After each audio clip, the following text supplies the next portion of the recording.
Hello, my name's Waldo. I'm modular. Um, we We have a do. special guest. We have a special guest. His name is Matt. Hello. That is his voice. He is a cybersecurity expert, and currently, if I understand correctly, you are behind 7 proxies. Hello, right? My name's At Waldo. least 7 proxies, I'm yeah. modular. It's actually Um, 14. He's lying we to have a us. special. Special guest. We have a special guest. Excellent. I just goofed my thing up. Okay. Um, So you are going to be our very special guest today. We're going to talk about TikTok, stuff like that. It's going to be very fun. And then, uh, very important stream announcement. We're sponsored today. Are we? Yeah, by the CIA and the John Birch Society. Incredible. Right. So Uh, we officially glow in the dark, is what you're saying. right. That's what we're gonna. That's it. I'm going to. You know what? We need more views, so I'm going to sneak like conspiracy bait into. Ah, So I'm going to sneak conspiracy bait and put like triangles, pyramids, so people and will come to the stream right, and and they'll then put things together. and then they'll watch it over and over and over again, trying to find all the hidden conspiracy clues. Jack those numbers right Beautiful. up. That's why musicians do it.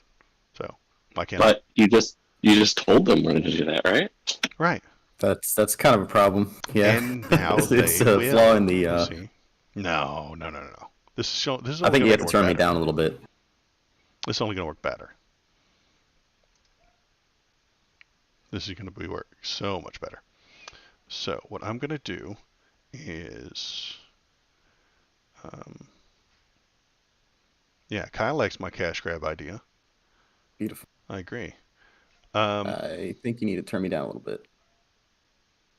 I think I did a little bit. Oh, okay. I'm poking at these things. I had to redo all this stuff because I did such a bad job last week with it. Um, the other thing I need is chat on screen, and I know there's a way to do that. It's in the sources. Chat on screen, and then Gonna you can share add. your screen as well Yeah, I at will in the yeah. just a moment. I haven't gotten that far yet. So we're going to put Sorry, a. Matt. We're a little bit discombobulated this morning. Oh, I'm real bad at this. I'm like terrible. I forget which one it Practice makes is. perfect.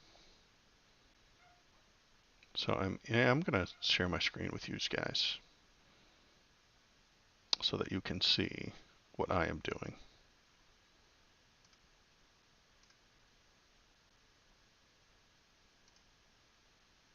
No, Yeah, I'm actually Kyle not. says nobody watches live. It's true. So that's not right. So we're gonna stop that. Gonna. Have you watched the video clips there, Kyle? Do they seem pretty good?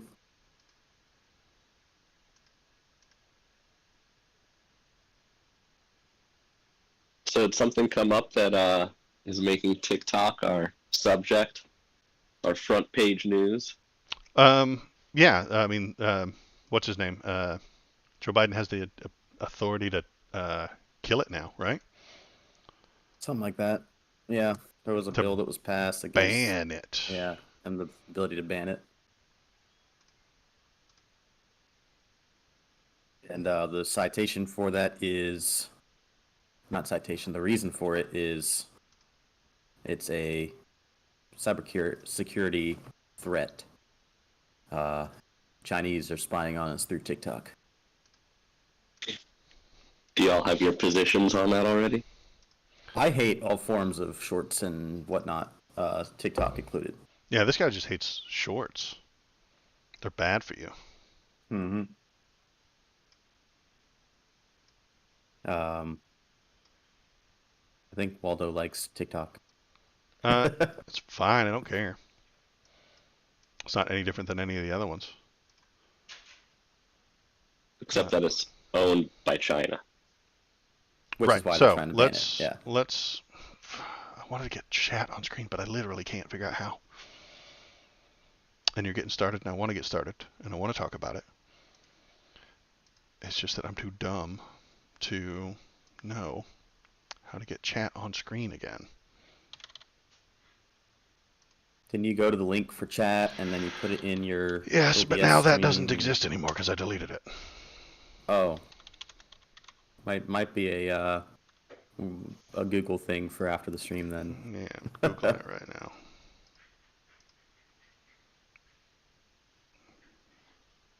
This says, it's going to pop out chat and then copy the link. Great. Launch OBS. And this says put in docs, but I didn't do that before. Now the chat's name is there. Put in Apply. docs. Yeah, DOCKS. Oh. But that is not working for me. Widgets chat box. I don't think that's right. Streamlabs OBS, locate chat box under widgets in the left panel. What the hell's a widget?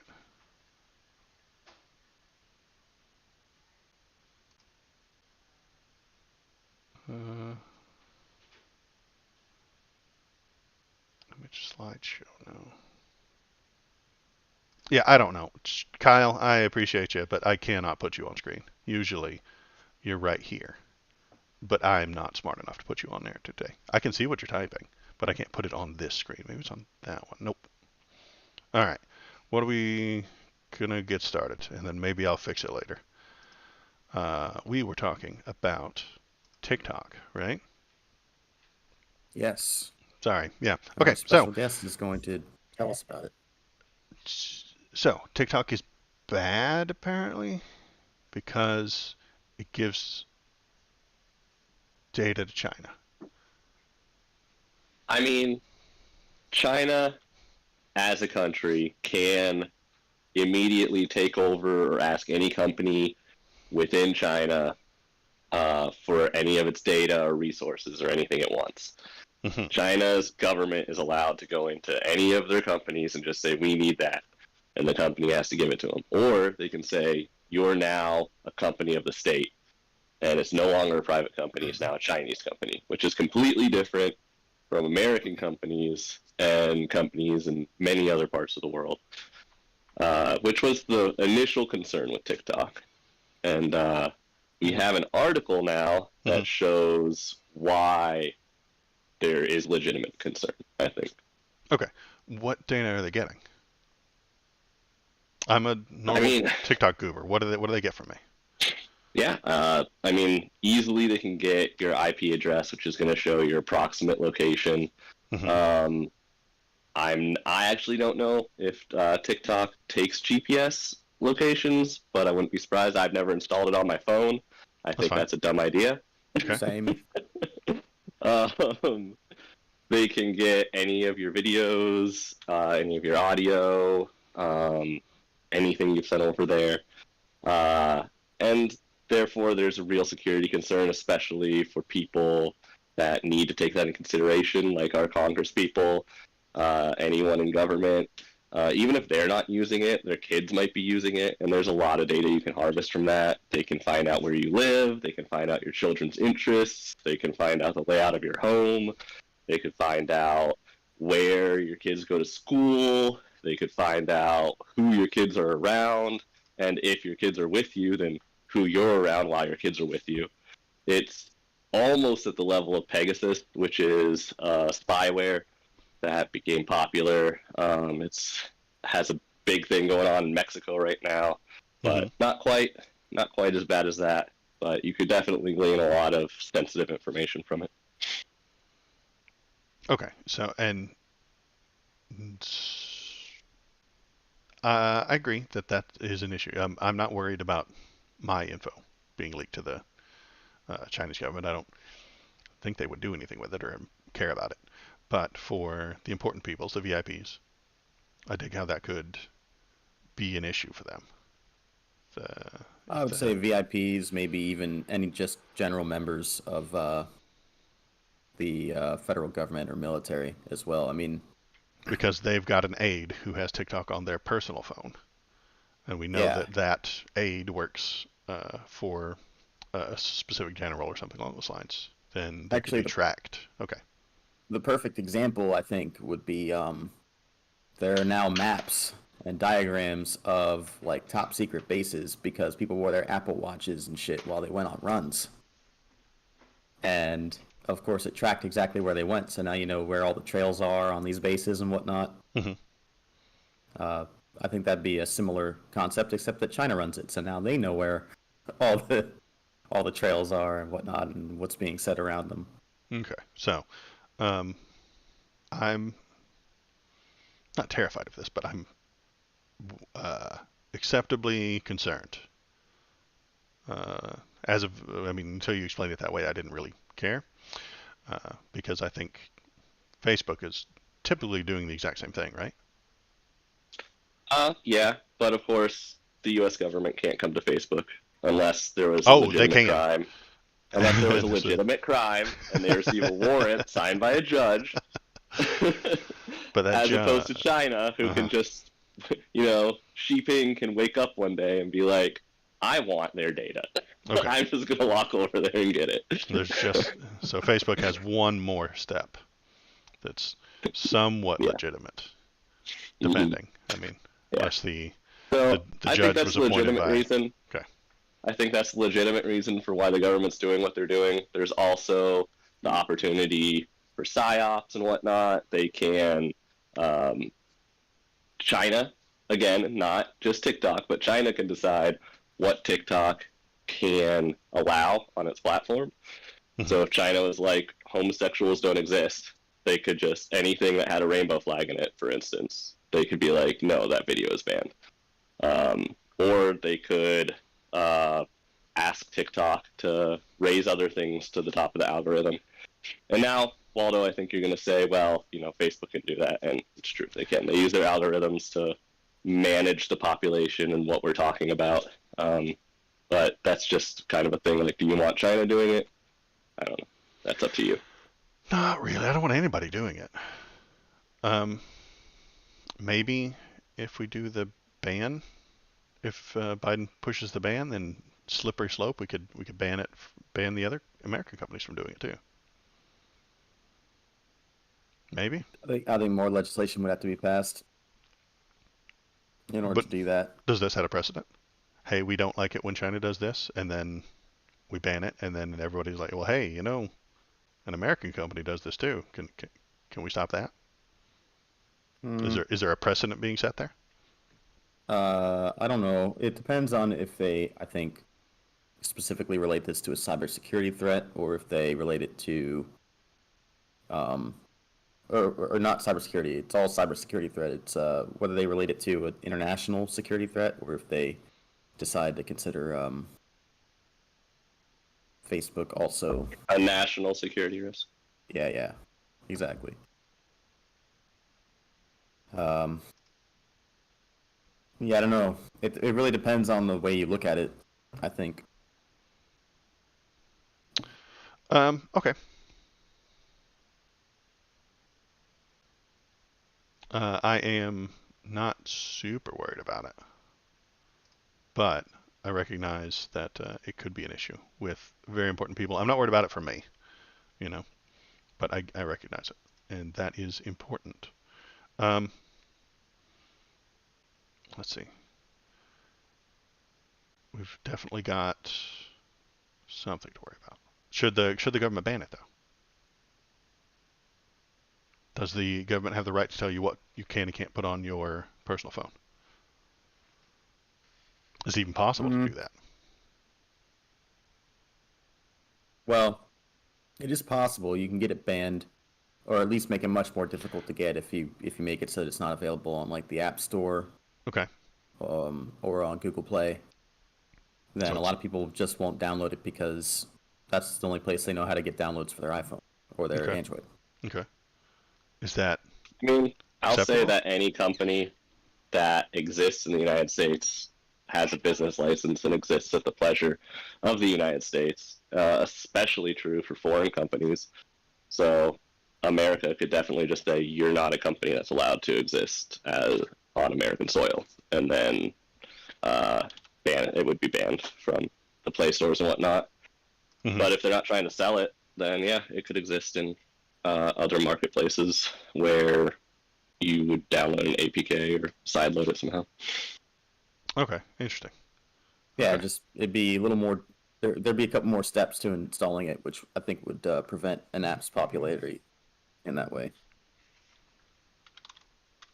Uh, I mean, you could always jailbreak an iPhone, way back in the day, but not a lot of people actually did it. Right. All right. Well, we yeah, but are we okay with the yeah, we're okay with the government. I'm okay with this. I don't think this is some sort of government overreach that ruins everybody's rights.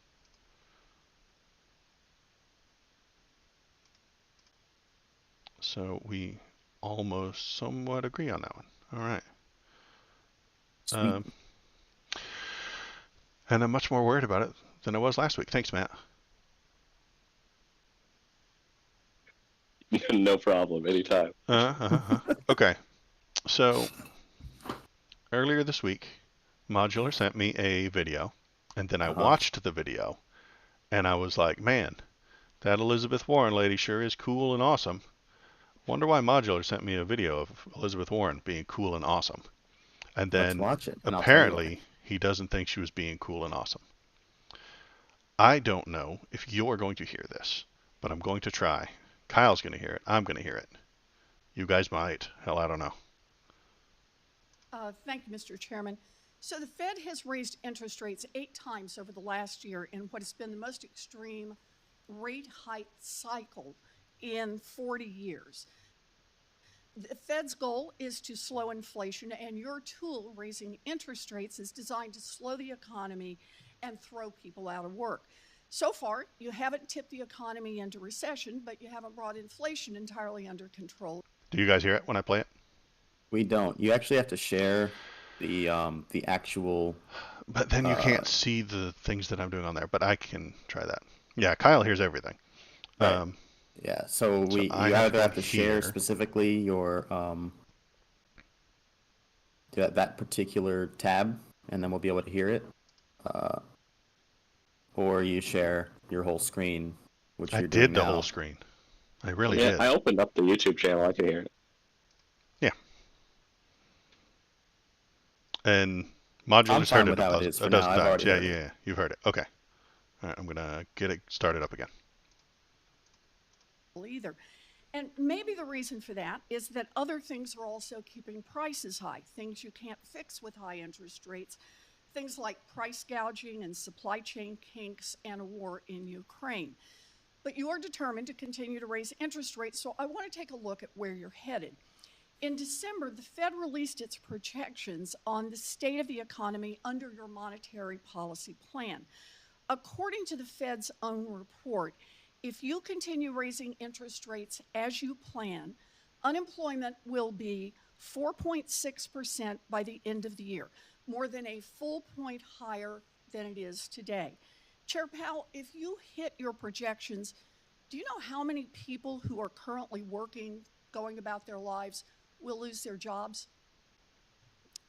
I don't have that number in front of me. I will say it's not just an a math intended problem. consequence. It's Well, not. but it is, and it's in your report, and that would be about 2 million people who would lose their jobs, people who are working right now, making their mortgages. So, Chair Powell, if you could speak directly to the 2 million hardworking people who have decent jobs today, who you're planning to get fired over the next year, what would you say to them? How would you explain your view that they need to lose their jobs? I would explain to people more broadly that inflation is extremely high and it's hurting the working people of this country badly. All of them, not just 2 million of them, but all of them are suffering under high inflation, and we are taking the only measures we have to bring inflation down. And putting 2 million people out of work is just part of the cost, and they just have to bear it? Will working people be better off if we just walk away from our jobs and inflation remains 5-6%? Let me ask you about what happens if you do this. Since the end of World War II, There have been 12 times in which the unemployment rate has increased by 1 percentage point within 1 year, exactly what you're aiming to do right now. How many of those times did the U.S. economy avoid falling into a recession?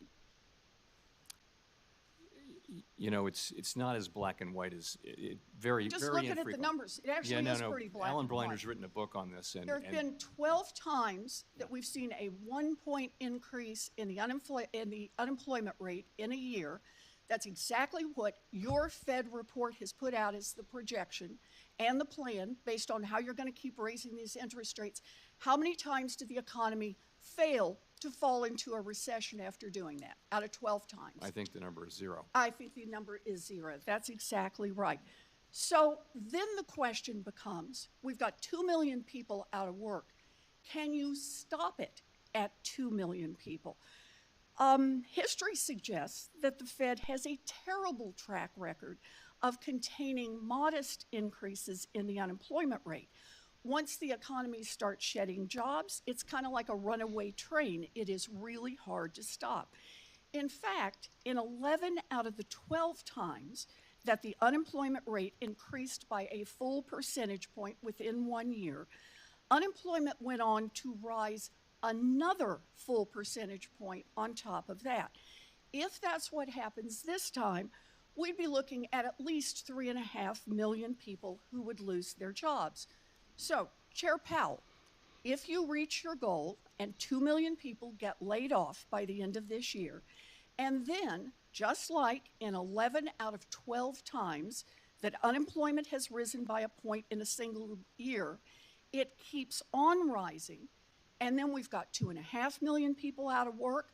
We've got 3 million people who get laid off. We've got 3.5 million people who get laid off. What's your plan? Well, right now the unemployment rate is 3.4%, which is the lowest in 54 years. And we actually don't think that we need to see a sharp or enormous increase in unemployment to get inflation under control. I'm looking at your projections. Do you call laying off 2 million people this year not a sharp increase in I would say unemployment? 4.5%. Explain that to the 2 million families who are going to be out of work. We're not targeting any of that. But I would say even 4.5% unemployment is well better than most of the time for the last 75 years. In other words, you don't have a plan to stop a runaway train if it occurs. Chair Powell, you are gambling with people's lives, and there's a pile of data showing that price gouging and supply chain kinks and the war in Ukraine are driving up prices. You cling to the idea that there's only one solution: lay off millions of workers. We need a Fed that will fight for families, and if you're not going to lead that charge, we need someone at the Fed who will. All right, stopping that. We watched the whole thing. Very fun. So you sent me this video of Elizabeth Warren being cool and yelling at a guy, but you don't think she's cool. No. No. What is she saying? Things that are wrong? Is she saying things Yes. that are bad? Things that are dumb. Things that Really? are dumb? Are those people going to Yeah. get laid off?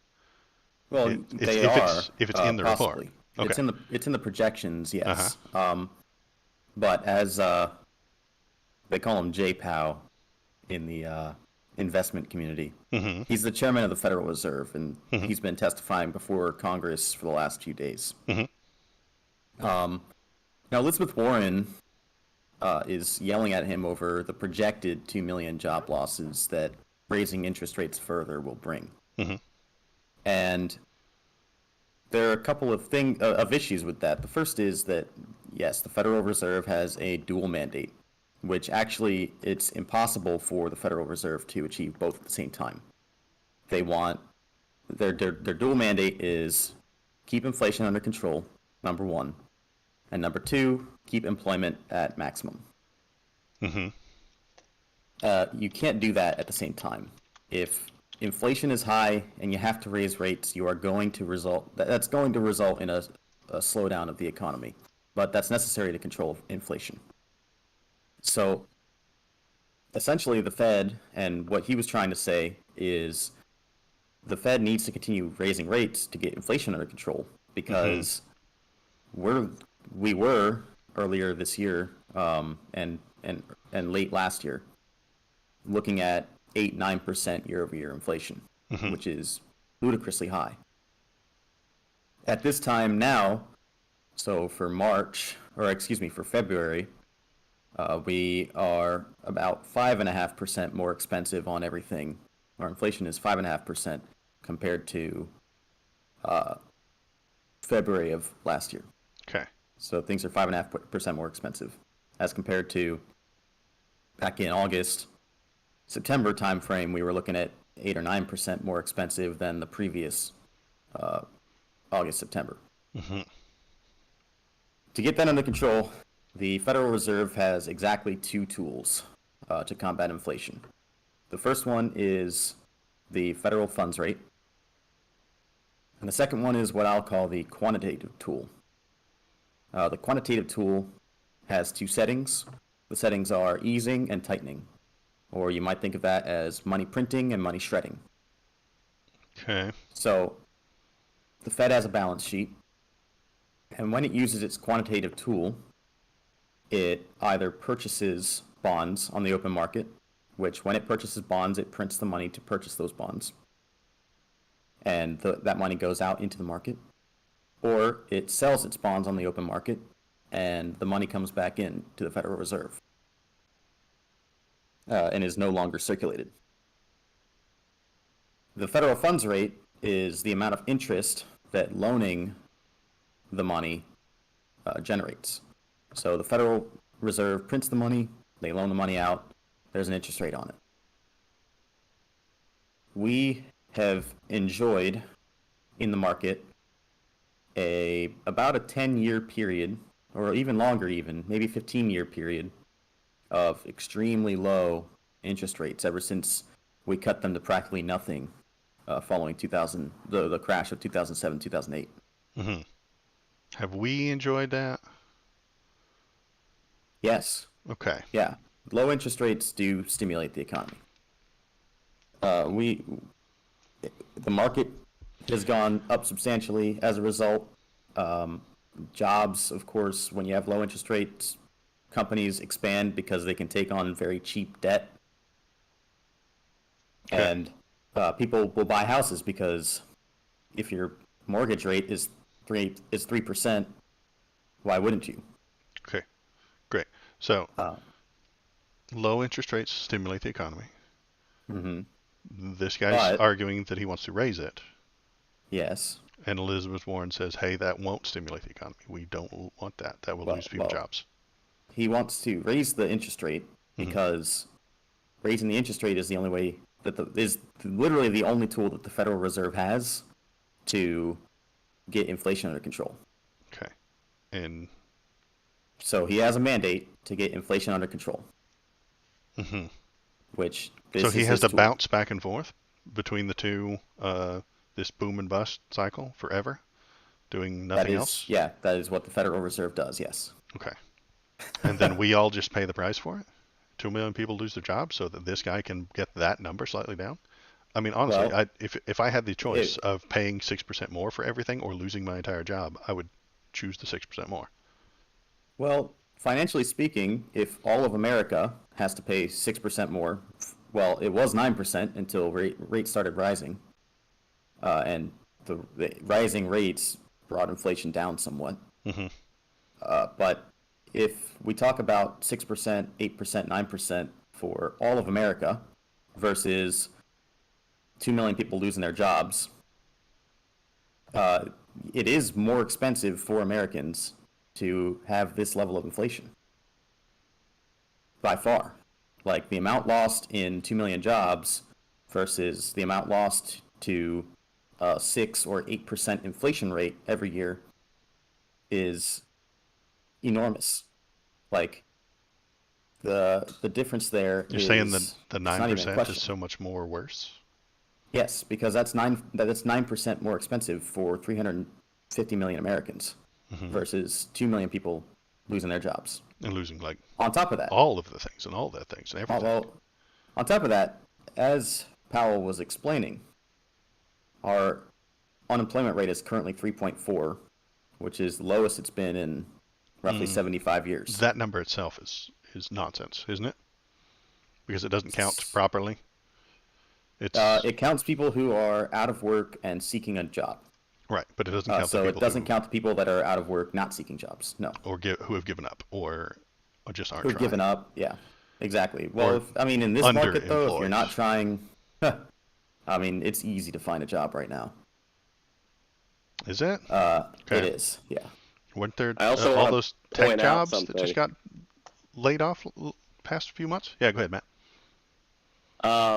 So one thing I don't think that is being pointed out is if you have a high inflation and you are lucky enough to have a job, then you're going to want more money so that you can pay for the things that are now too expensive for you to pay for any longer, which means that you'll be asking your job for a raise, and they're likely to give you a raise, so now you're going to have more money to spend, and you're going to spend it on goods that will then continue to inflate, and you'll end up with much higher than 6% inflation. We've seen this in other countries that have runaway inflation, where companies just give them more money so they can buy more stuff. They buy more stuff, there's more inflation, and it just gets Okay, ridiculous. and the way to combat this, I'm not doubting you. I'm not doubting anything that either of you said. But the only way to avoid that is for this guy to raise interest rates, and then in doing so, what happens?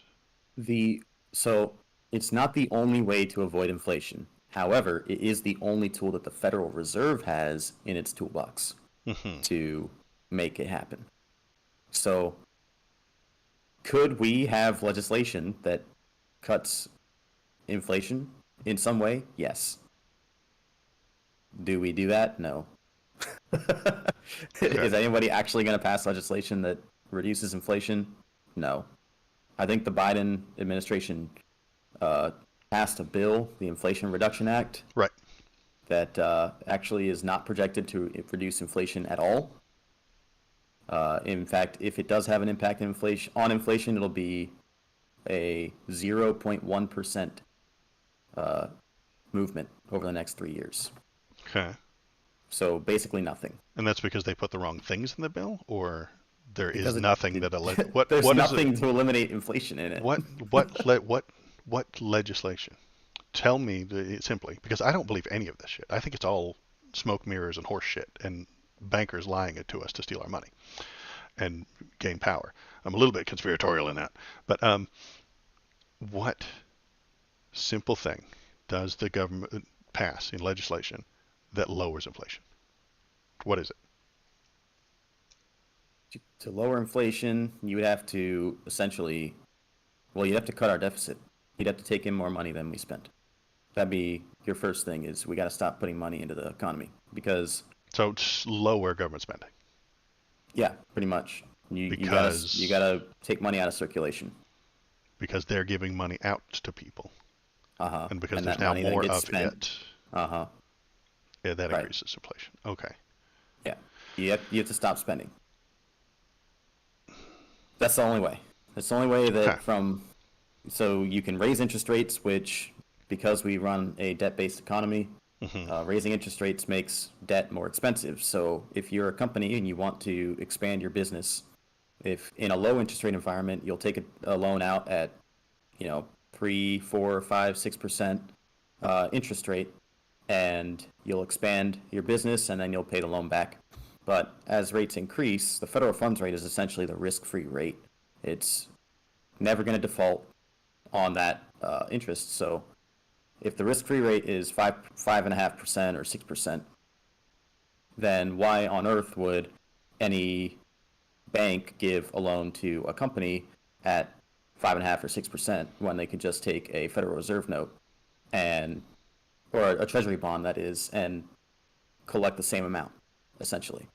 They're not. They'll loan it out to the company, but the company, because it has a default risk, they're going to loan that out at 8, 9, 10% interest, as opposed to the 3, 4, 5, 6% interest that they used to, which makes the debt much more expensive, which means that companies aren't going to spend as much, they won't borrow as much, there's less money in circulation, and so on and so forth, which is how inflation comes down. You make debt more expensive, less money is circulating in the economy. That's the whole point of these interest rates. Okay. Now on the subject of those 2 million jobs. We are at 3.4% unemployment, historically low the last 75 years.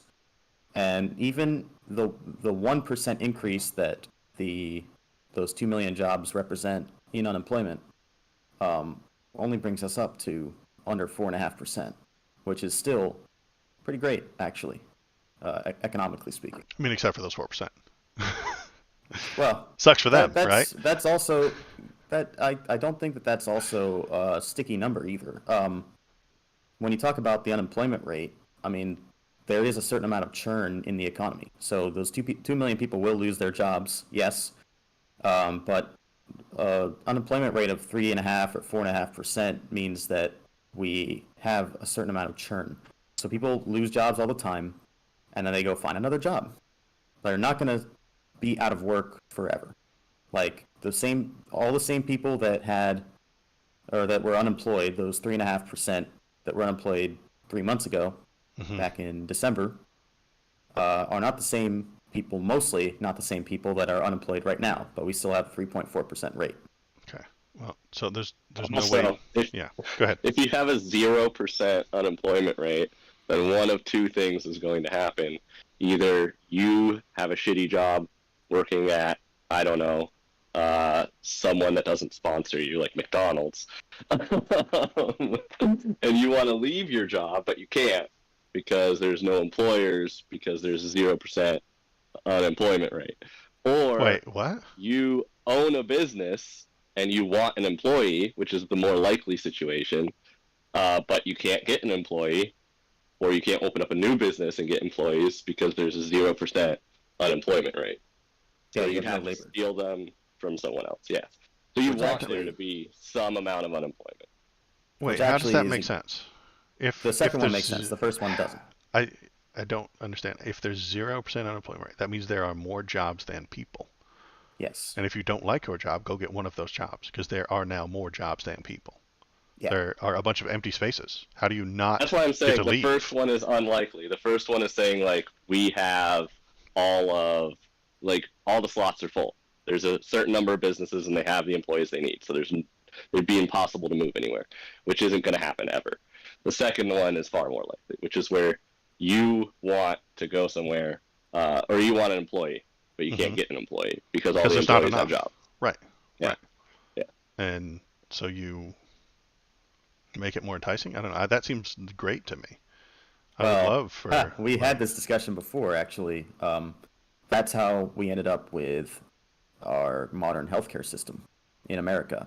Which we will talk about in just a minute, but we had,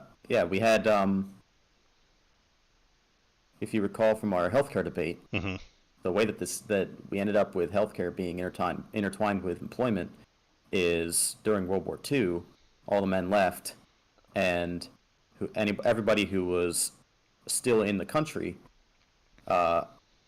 companies were competing for people to work for them. I remember right? you. Yeah, you were telling me about this. The pay caps and the government put a which cap on the resulted pay, and then they had to give them benefits instead of Because- pay, which is nonsense. I don't think that's a good idea. But It resulted in essentially runaway inflation in terms of the wages for employees.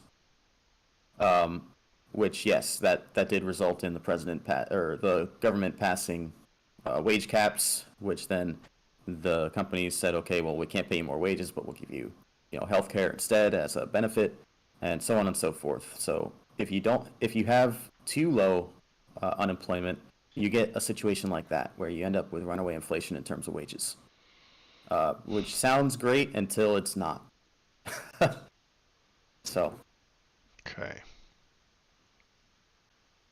See, this is why I don't like the economics. It seems imaginary to me. Seems like my eyes glaze over, and then at the end I'm just like, yeah, do whatever you want. I assume that's how the guy got his job. I mean, it seems imaginary until you see the real world consequences. And Jerome Powell actually worked for somebody that didn't raise interest rates fast enough or high enough, and ended up in a huge recession. And there's some interviews with him Okay. where he seems fearful of that. So I don't know. I actually will give Powell a lot of credit. I think he's been phenomenal as the chair of the Federal Reserve so far. He has been I think, very measured in the rate that he's raising interest rates. Okay. He hasn't gone full Volcker, which, if you don't know who Volcker is, he was the chair of the Federal Reserve back in the 80s. And Volcker was like, fuck it, we're raising interest rates by 150 basis points. One go, let's do it. And he can just do that. Hit the button. Yeah. Okay. Yeah, that's the Federal Reserve. That's what they can And do. our new guy, And the guy we just saw in the video, could go up by 4, 5, 6, 7, 8, 9 times what he is now. And if he wanted to, yeah. And it would be 10 million jobs lost. Yeah, yeah. Well, that's exactly what Volcker did. Is he was like, fuck it, 2%, let's go, and it immediately sent the economy into recession, basically. Yeah. Okay. Whereas Powell has been pretty measured. The largest hike he's done has been 75 basis points, which is 0.75% hike in interest rates. Okay. And he did that 3 months in a row, and then it was a 50-point basis hike a couple months in a row, and I think the last one was 25-point basis hike. Okay. Basis point hike. Okay. So, very measured. And Warren is really pissed off because it's going to cost 2 million jobs. Right. But that just goes into the job churn. I mean, at 4.5% unemployment, you're still looking at the lowest it's been in 30 years. So, I mean, you're looking at a pretty good unemployment rate, even so. Like, yeah, it does suck to lose your job, but you'll find another one. And I think my other concern is, like, what's her answer to it? Like, is it to raise interest rates and then give companies money to keep their employees like we did during COVID-19? That seems like something that the Democrats would suggest. And that ends up in it's basically a corporate bailout. And I hate to be the guy on your stream that's going to be like both sides, but this is how the Democrats give money to companies, in my opinion. The Republicans do it their own way. They're tax cuts. But what we see is our government often giving money to corporations, and that would be what I'd expect Elizabeth Warren to suggest. I don't know. Yeah, I think that she doesn't understand what it is the Fed does, or what tools the Fed has in its pocket to control inflation. Because if she did, she wouldn't be asking these questions. I think she's just dumb. I don't know that she has any solutions in terms of controlling inflation. And actually, you can see Powell get a little frustrated with her. It's pretty hilarious. He's a very measured guy.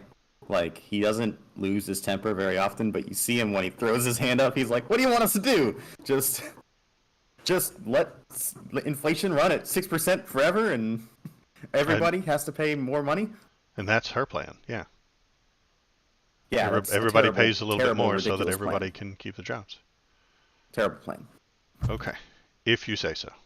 Well, think about it this way: is those people that lose their jobs will get a new job, but a 6% inflation hurts everybody, and that means people that aren't working. That means seniors are hurt by inflation. Mm-hmm. If it means that your Social Security is now worth 6% less, Mm-hmm. so your spending power goes way down as a result of the inflation for not just the people that are in the employment market, which is 180, 200 million Americans. That's a 6% inflation rate for 350 million Americans. Okay. I don't like economics. But you've made sense. And I didn't want you to make sense. Sorry, I do that on occasion. Dare you? Okay. And I know you've brought it up before, but here we are at the Biden 6.9 trillion budget. Since we're already on economics, what's wrong with it? It seems okay. I don't hate it. I haven't read it, but who can? It's 6.9 trillion freaking dollars. Jesus Christ. Uh, this one suggests that he's doubling down on Medicare and Social Security. Defense spending, 26 billion increase to the Pentagon, 842 billion, 3.2 increase as the Defense Department seeks to confront a variety of challenges from boosting troops pay to confronting China. An increase in border security, 800 million increase since last year. Oops, dang it. And I think that's it. That's the biggest and most important things. Are we Yeah, unhappy with this? I mean, the GOP is going to hate it no matter what, because he said it. well, of course. It runs a deficit again. We're getting a little high on that debt. Honestly, we're paying something on the odds of $500 billion a year in interest on our debt, I know, which and that's which a means that we start with a $500 billion handicap when it comes to developing a budget that's balanced. right.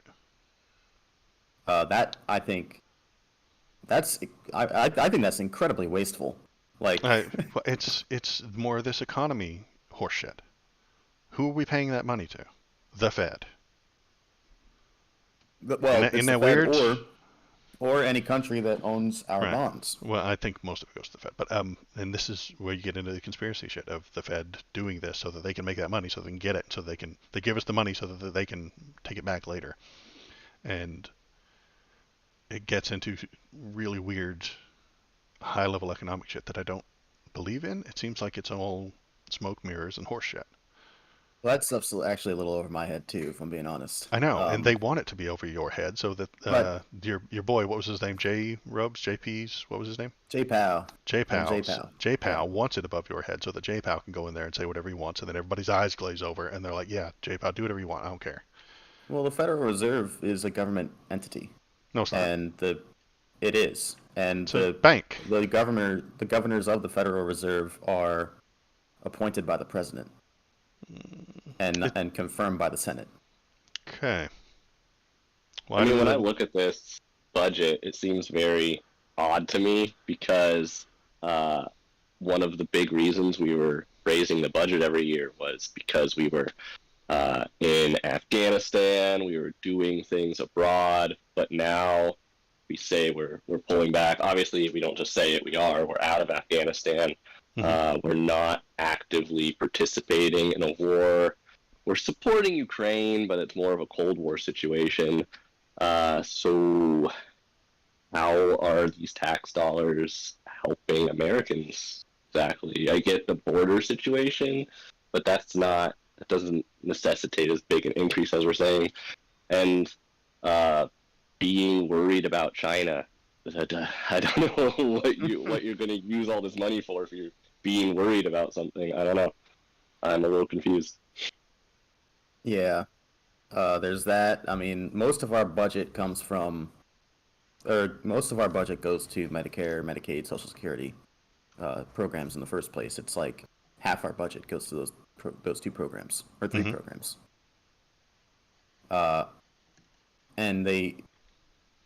Biden is calling them cuts if the GOP wants to cut the budget for those things, but at the same time, what I see when I look at the House plan, which I linked you, is they want to eliminate what's known as waste, fraud, and abuse.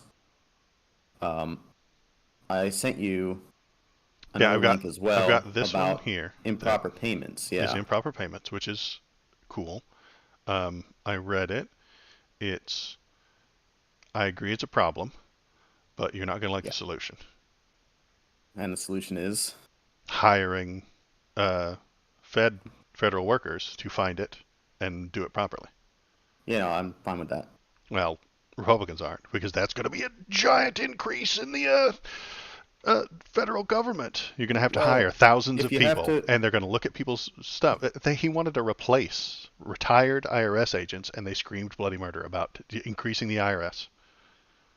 If you have to spend $2 billion to increase the number of people working in Medicare and Medicaid, Hmm. so that you can find the improper payments or stop the improper payments and eliminate instances of fraud, then and that saves you $200 billion.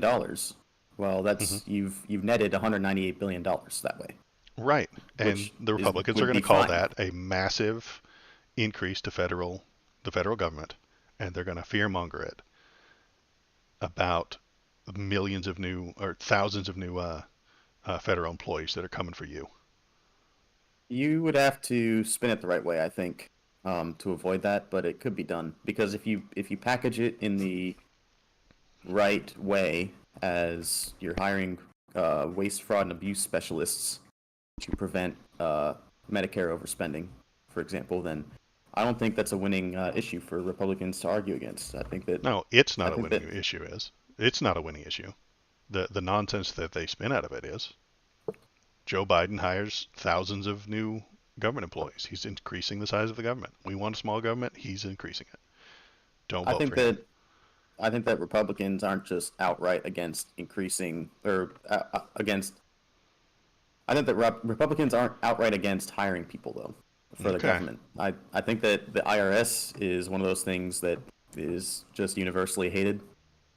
Um, but in terms of hiring more Medicare workers and their waste, fraud, and abuse specialists, for example, I think that that actually sounds like a Republican bill, where you've got you've got plenty of examples of instances where Republicans will hire people to tackle that kind of thing. You've seen where Hmm. they want to do drug testing for people on welfare. Terrible idea. Well, well, if you're going to do that, you have to hire people to do the drug testing, Right. right? So it's not like they're totally against Flo- hiring people in the federal government if hiring those people results in less spending. that increased spending. Florida did it for like a year in 2016, and they spent so much on the people doing the testing and the tests, and they caught 1% of the people.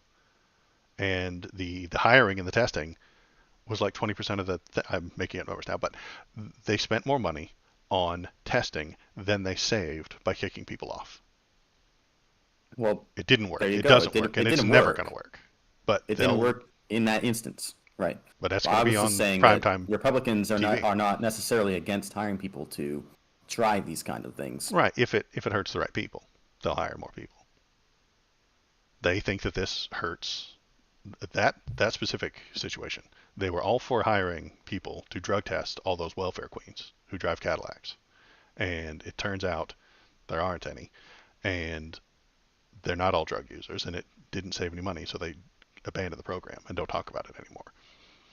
Okay, it It's was a a bad bad plan. idea, but It was that a bad wasn't my idea. It didn't point. work. I know. You're suggesting that if we hire people to get rid of all these fraud and abuse, that the Republicans would be for it. Yes. Yeah, exactly. Okay, great. This just continues and points out the reason we need universal health care. No, it Yeah. actually tells you the opposite. No, ACA is not universal health care. It's not even My dude, close.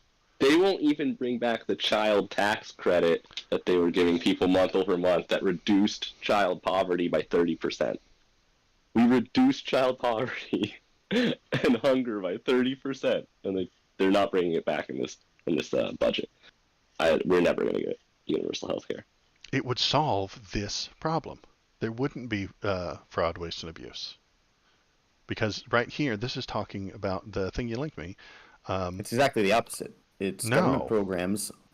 Government programs get 8 to 10% of 8 to 10% of the spending by Medicare and Medicaid is improper. because it's jacked up Um, with private insurance who's trying to turn a Private profit. insurance only has an improper payment rate of 0.5 to 1.5%. Right, because they care about So, profit. yeah, so you have a Right. government program that's wasting 10%, and you have a private program that's wasting 0.5%. If they were One of no no these no is no, superior to the other.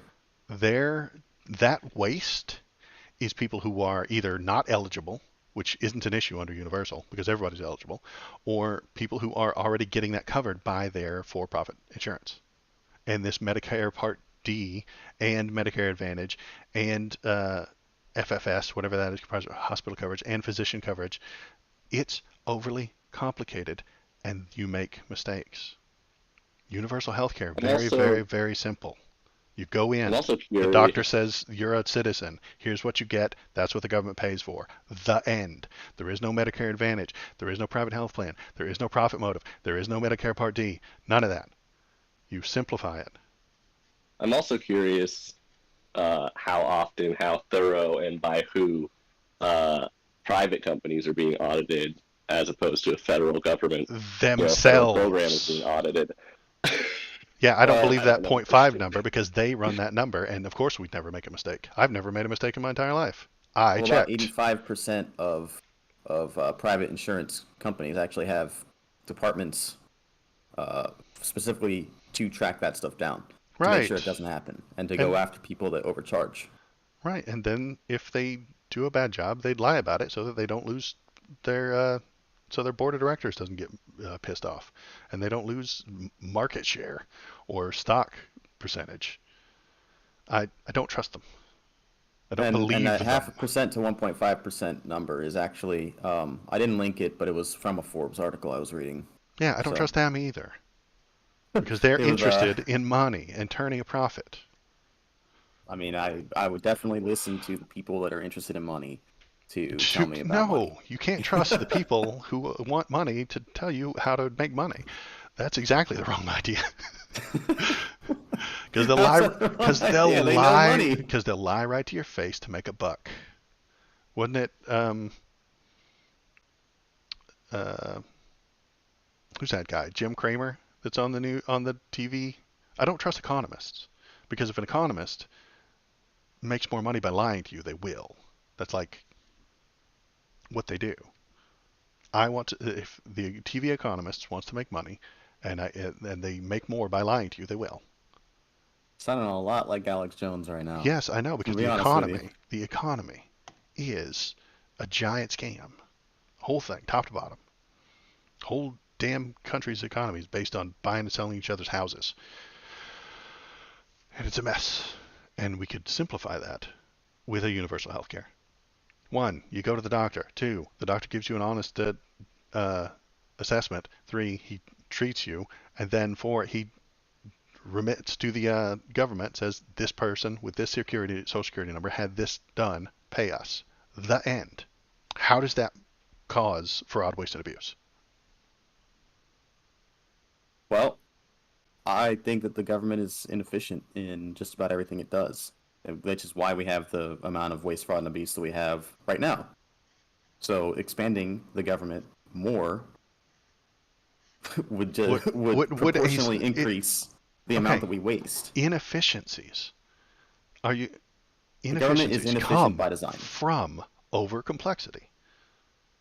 If it's a 3-step system, there are fewer inefficiencies than a 74-step system, which is what I'm telling you we have right now. We have a 74-step system, and things go wrong. Things don't get filed properly. Somebody doesn't know that they're on Medicare Advantage. It's a very complex system that causes inefficiencies. 3 steps, I don't think fewer the government's inefficiencies. capable of a 3-step system. It's just not. Because they are protecting the profit motive of these companies. The government is same way with taxes, right? Taxes could be much simpler, but we don't want to do that because then H.R.R. Block would go out of business. Same exact situation. We could make it simpler. We could make it a 3-step system. We could do all these things, but then those health insurance companies, not the doctors, not the health I insurance think companies that make billions, yeah, will go out of business. it's here. I'll tell you why. Unfortunately, it wouldn't be as simple as you think it would be. Okay. Because in order for it to become as simple as you want it to be, you'd also have to privatize the companies that make the medicine, the pharmacies, Well, or you'd have publicize, not to privatize. publicize them. Because if you don't do that, then the government has to go through their normal acquisitions process, which means that they have to interact with these private companies, and they have to get quotes from 3 of them, go to the lowest bidder, Mhm. and then do everything else 15,000 they people do. to sign off on it. Right. Those are until all they- Yeah. inefficiencies. Yeah, I agree. Yeah, it's a So pain in the dick. it won't be a three-step process. It'll be the government interacting with privatized businesses, and then you run the risk of lobbyists doing what they do and everything else. Overcomplications. More Right. Well, exactly. overcomplications. Yeah. That's where I was going with that. Is the government is not capable of a three-step process because the government has exactly like Matt was saying is the acquisitions process is you're gonna have to go get your quotes. You're gonna have 12 different people up some chain of bureaucracy that have to sign off on whatever it is that you do, and it's a pain in the ass. Yeah, that's the It really inefficiency is. you're discussing. It's Yeah, an I know. inefficiency. I want Yeah. to get rid of that inefficiency. You I would can't. love The to. Well, government you is not can. You can. They just don't want to because it feeds the profit motive. They want So these companies. you approve of the government picking the winners and the losers. Is basically what you're saying. You approve of the government being able to just say, "That person, we're buying from you. That technology, They that's do what we want." already. We They already don't. do. We have to shop whatever we want. We say we have this thing Mhm. that we want. We need to be able to do this thing. We need to be able to have a machine that Mhm. can perform kidney dialysis. Mhm. We Well, put that the out hospital there. does that, but okay. Well, if the government's taking over healthcare, They're then the not. government's going to They're have not a taking hospital over that's going to come to hospitals. They're just the paying hospital's going to go to the government, right? And the and saying, government yeah. is going to say, we need kidney dialysis machines. We No, need the money for doctor's this. going to say that.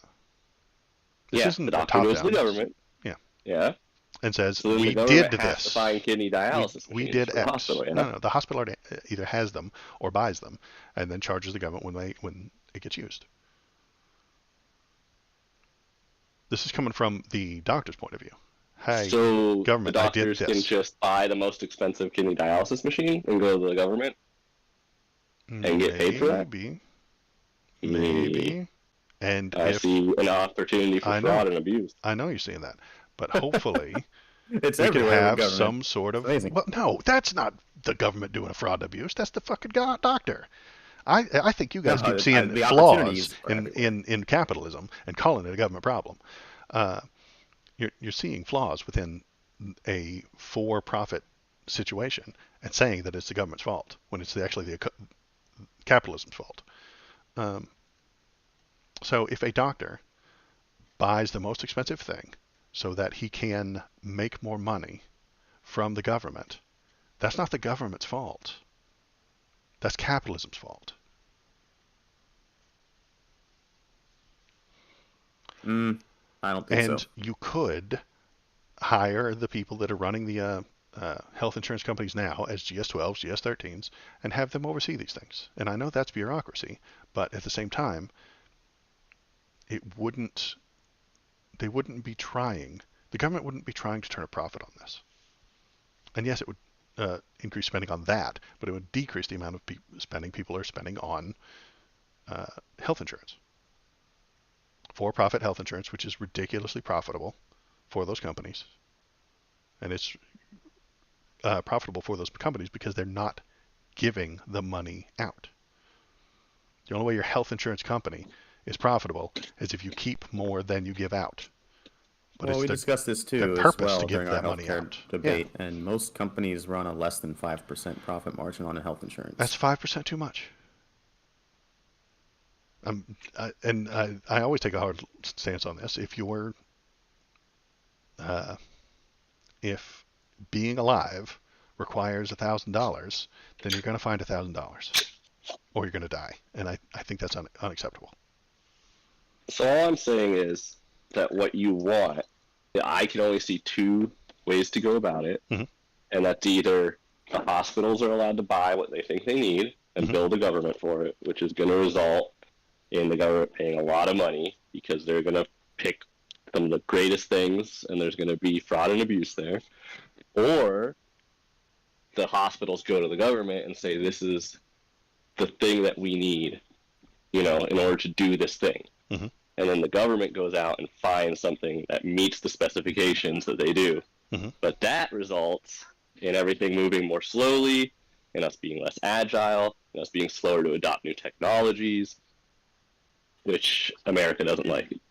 I know. I mean, also- is there any other option that I'm not seeing? And I accept that. idea that the doctors would have to put in the request for these things, or the hospital itself could just buy it and use it because they have a population of people who need it, and then charge the government X amount of money so that they can pay for the equipment that they bought. Yeah. And yes, that will take time and it will take bureaucrats. I agree. But we have a shitload of bureaucrats now, and they're in the insurance industry. And their job is to deny people. Like every thing that the insurance company can deny is profit for them. When a lot Just of these so things are not necessary in the first place. just so all of YouTube knows my stance on this, it's Mhm. that we've been doing neither of these things. We've been flirting with a social option and a private option, and Mhm. I think that's the worst of both worlds. I agree. So The ACA I'm a is the fan worst of of both picking worlds. something. I'm a Yeah. fan of picking something and going with it. I think both options have problems. Yeah. That's I my stance. I agree. The ACA is the worst of both worlds. I think you're right. Um, it is. I don't love Obamacare. I think it is. I think they had an idea to like baby step us towards a universal system, and they stumbled on the way. Okay. And now we've fallen down and we're What do you, stuck. what do you think of the House Republicans' plan to reinstate the cap on Obamacare at 400% of the poverty limit? I don't know what that is or means, and I don't like the ACA. If we could replace Yeah, the so ACA with, basically during COVID, we got rid of the cap. mhm. So anybody could sign up for Obamacare, basically. Whereas it was originally intended for people who are under 400% of the poverty limit. Mhm. So that resulted in Obamacare having overpayments of nearly $65 billion. So they're saying that this isn't gutting Obamacare. It's not cutting Obamacare. This is putting Obamacare at or returning it to its original limits. Okay. Do you support that or are you against Well, that? Obamacare is a half-ass solution to a complicated problem, and it doesn't solve anything. And it makes everything overly complicated and worse. And it's set at percentages of poverty levels. Absolutely fucking retarded. Redonkulous. Get rid of for-profit healthcare. I'm and I yeah, it's um, an overcomplicated mess that you can't solve with changing the percentage from 400 to 300 or 100 to 900. It doesn't solve it. Doesn't solve your problem. Just moves money around a little bit.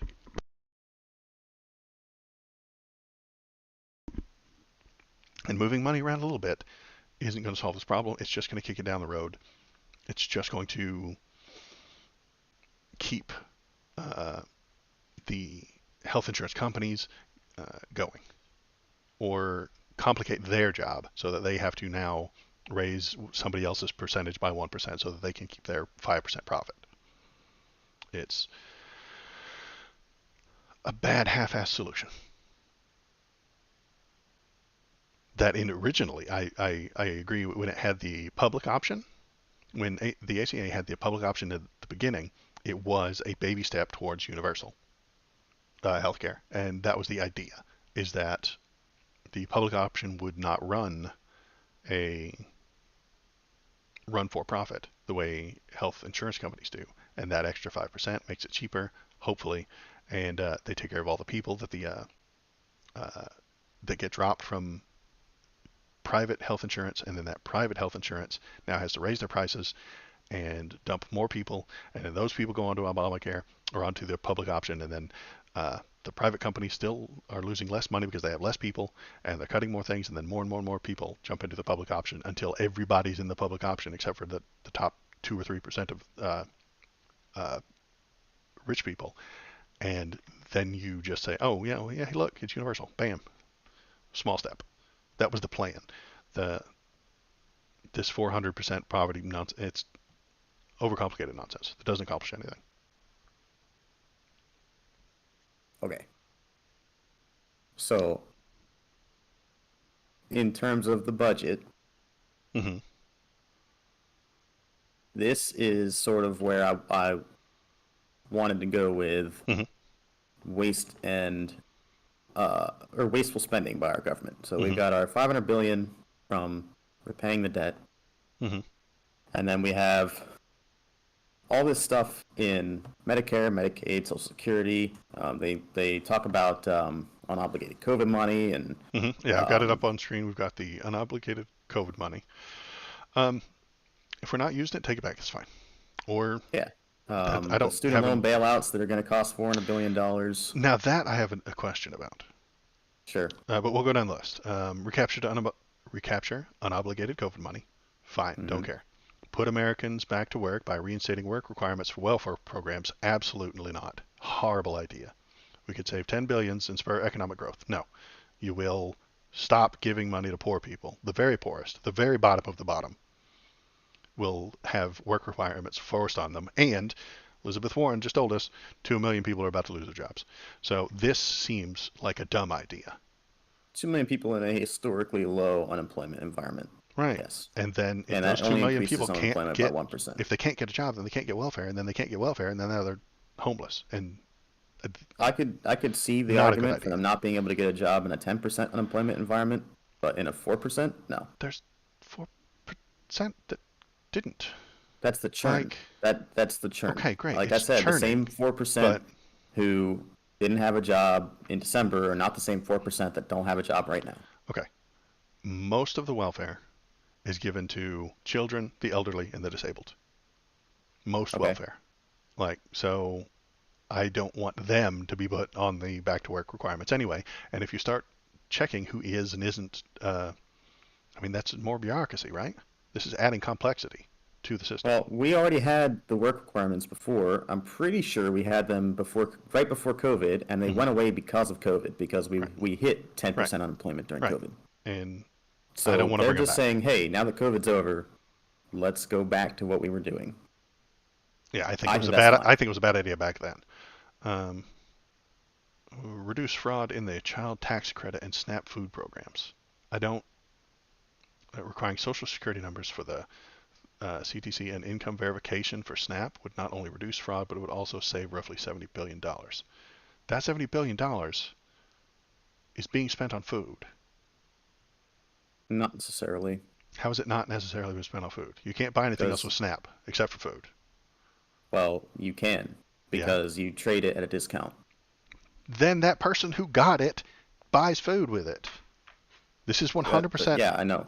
Yeah. But you, but you go Yeah. to a If drug I, dealer, if I, you yes, have a great, $500 food stamp, great. I've got $500 and food stamp.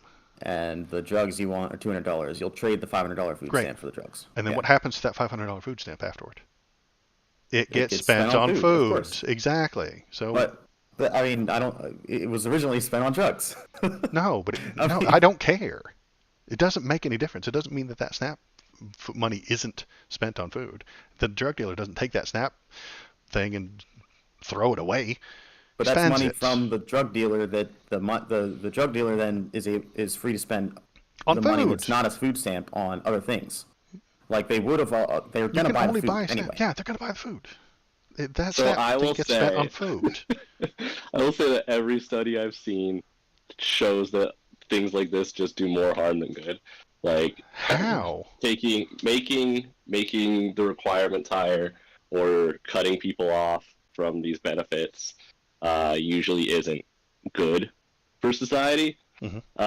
But I mean, also you're missing Modular's point, and I have to point that out. And that's that if I don't spend $500 on groceries this month, I get to spend that $500 on a stereo system for my car. Yes. Because I had the $500 and I was going to buy groceries with my $500, but now I have your $500 for my groceries, so I can buy a stereo. Does Thank you. that increase the economy? Doesn't that help the economy? Is this not increased spending? But we don't want increased spending. I don't understand the economy anymore. I'm out. I'm out. We don't want we increase. less We spending don't want right now people to buy because things. I thought that's the entire point because of we this don't want stupid inflation economy. to go up. We We want don't people want to buy inflation to go things. up, Yeah, and there's also not, we don't want to there's not spend enough so much. microchips. There's not enough microchips.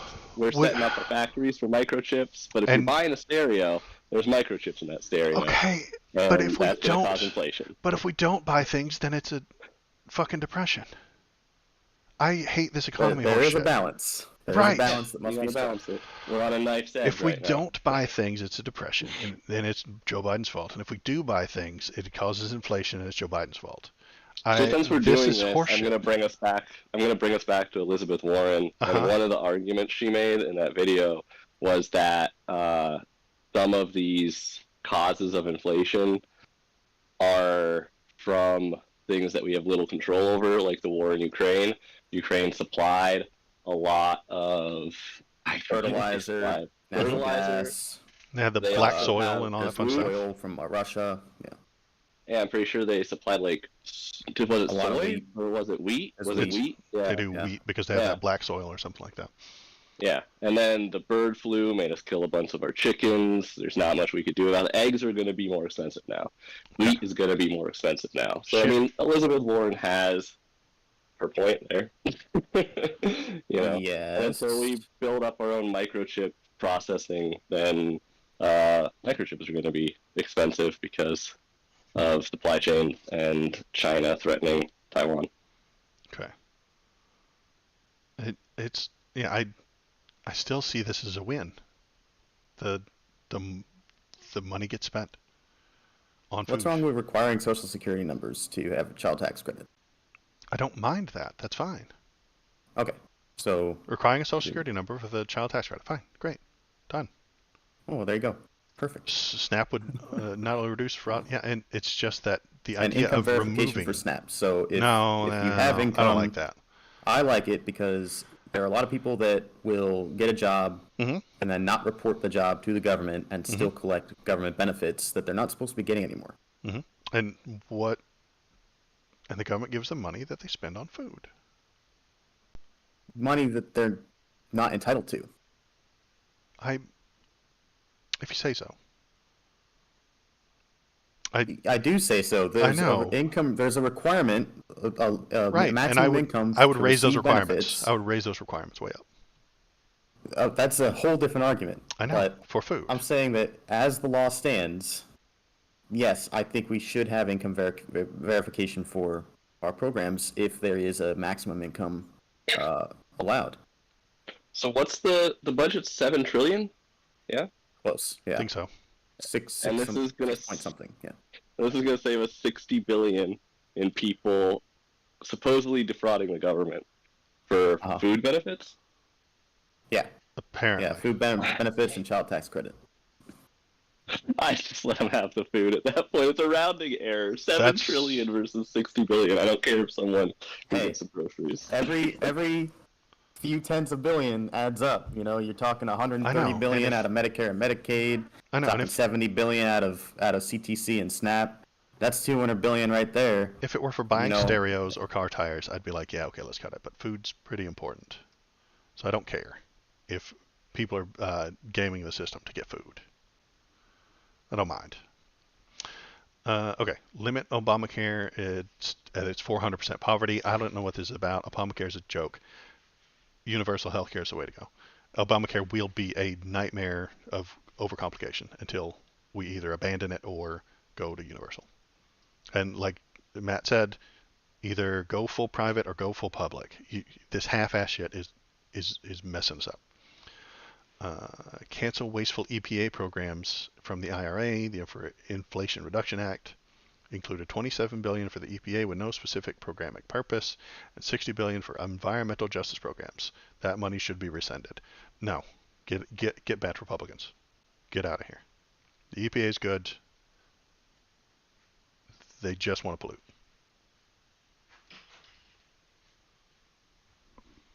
I do think that money needs to have a purpose. Then they will set the purpose. Let the EPA hire somebody intelligent at the EPA, and they will set a purpose for it. Okay. Next one. Student loans. Okay, so President Biden's student loan bailouts. President Biden's student loan bailout is not only costly and misguided, but recent studies have also shown that it disproportionately benefits the top 10% of income earners. I don't care.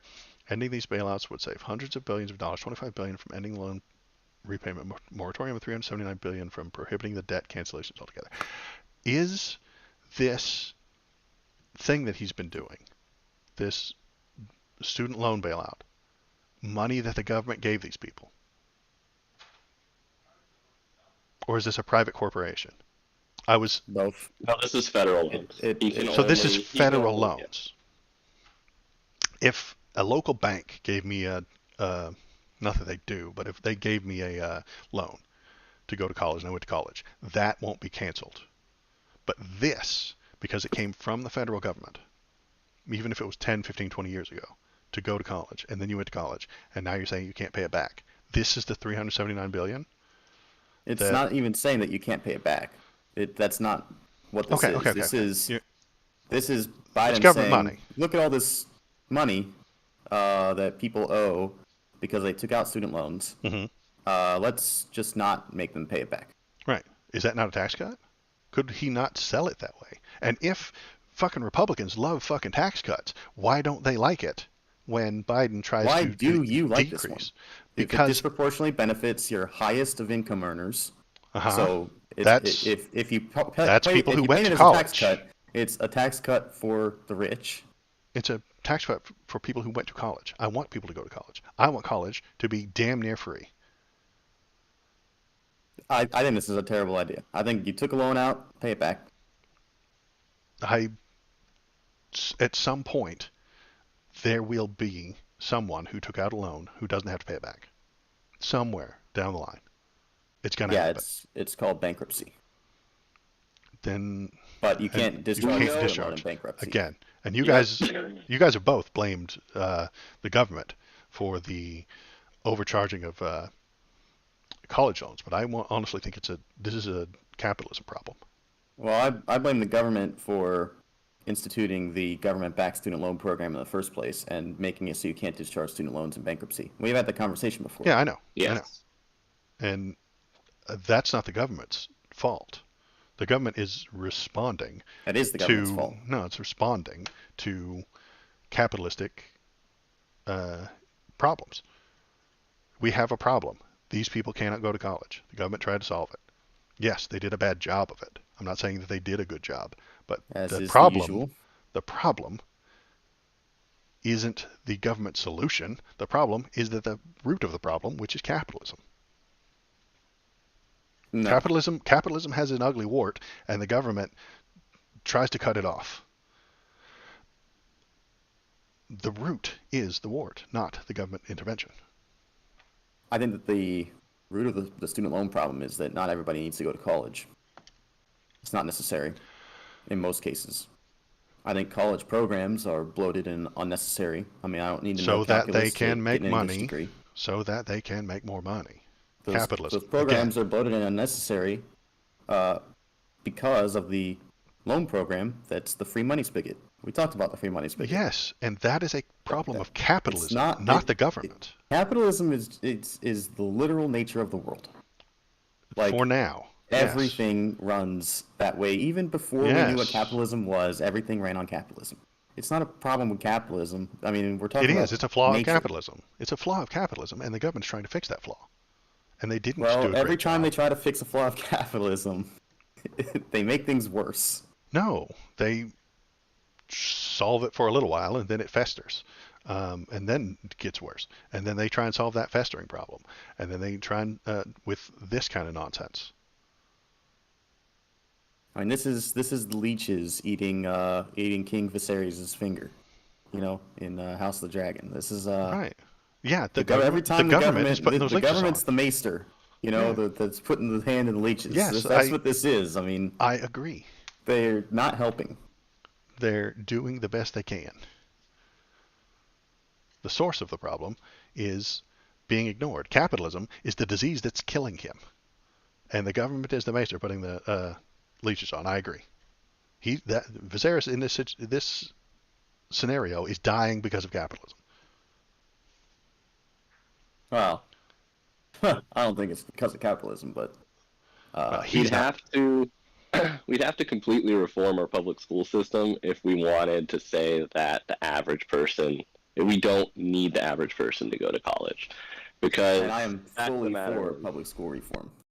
the fact of the matter is that back in the day when school period wasn't for everyone, the elites sent their children to school to learn critical thinking, mathematics, science, and philosophy. Mm-hmm. We do teach mathematics and science in public school, but we've gotten rid of critical thinking and philosophy, and you now have to go to college for that. So Mm-hmm. it's still a situation where the elites get to learn critical thinking and philosophy, which are very important. Our entire government is built on philosophy. Everything that happens in Congress is philosophical debate, Mm-hmm. and we're not teaching that in public school.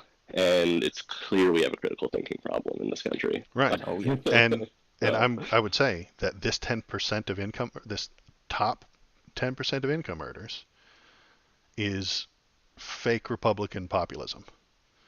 I think Republicans generally are fake populists. If you take on loans and go to college, you become part of the top 10%. That's just all there is to it. And if the only reason to go to college is so that you can become part of that top 10%. So I think this is a true statement, but it's used in a weaselly way. all the Definitely. greatest economists say that the best way to improve your lifetime earnings is to go to college. Right. You're more likely for that to happen if you go to And we college than all anything else you know can do. that. So we all want to go to college. So we all do what we can to get there. And taking on those loans is one of the things that we do. And I think that that's a thing that the government could choose to subsidize and pay for.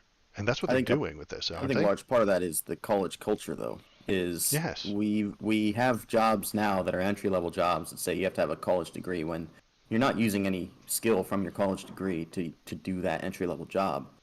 But they require a college degree because so many people have one now that it's just like back in the day saying you have to have a high school diploma. Right.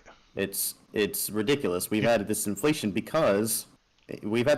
of of work requirements, uh-huh. specifically because of the free money spigot sending everybody to college that don't need to go to college.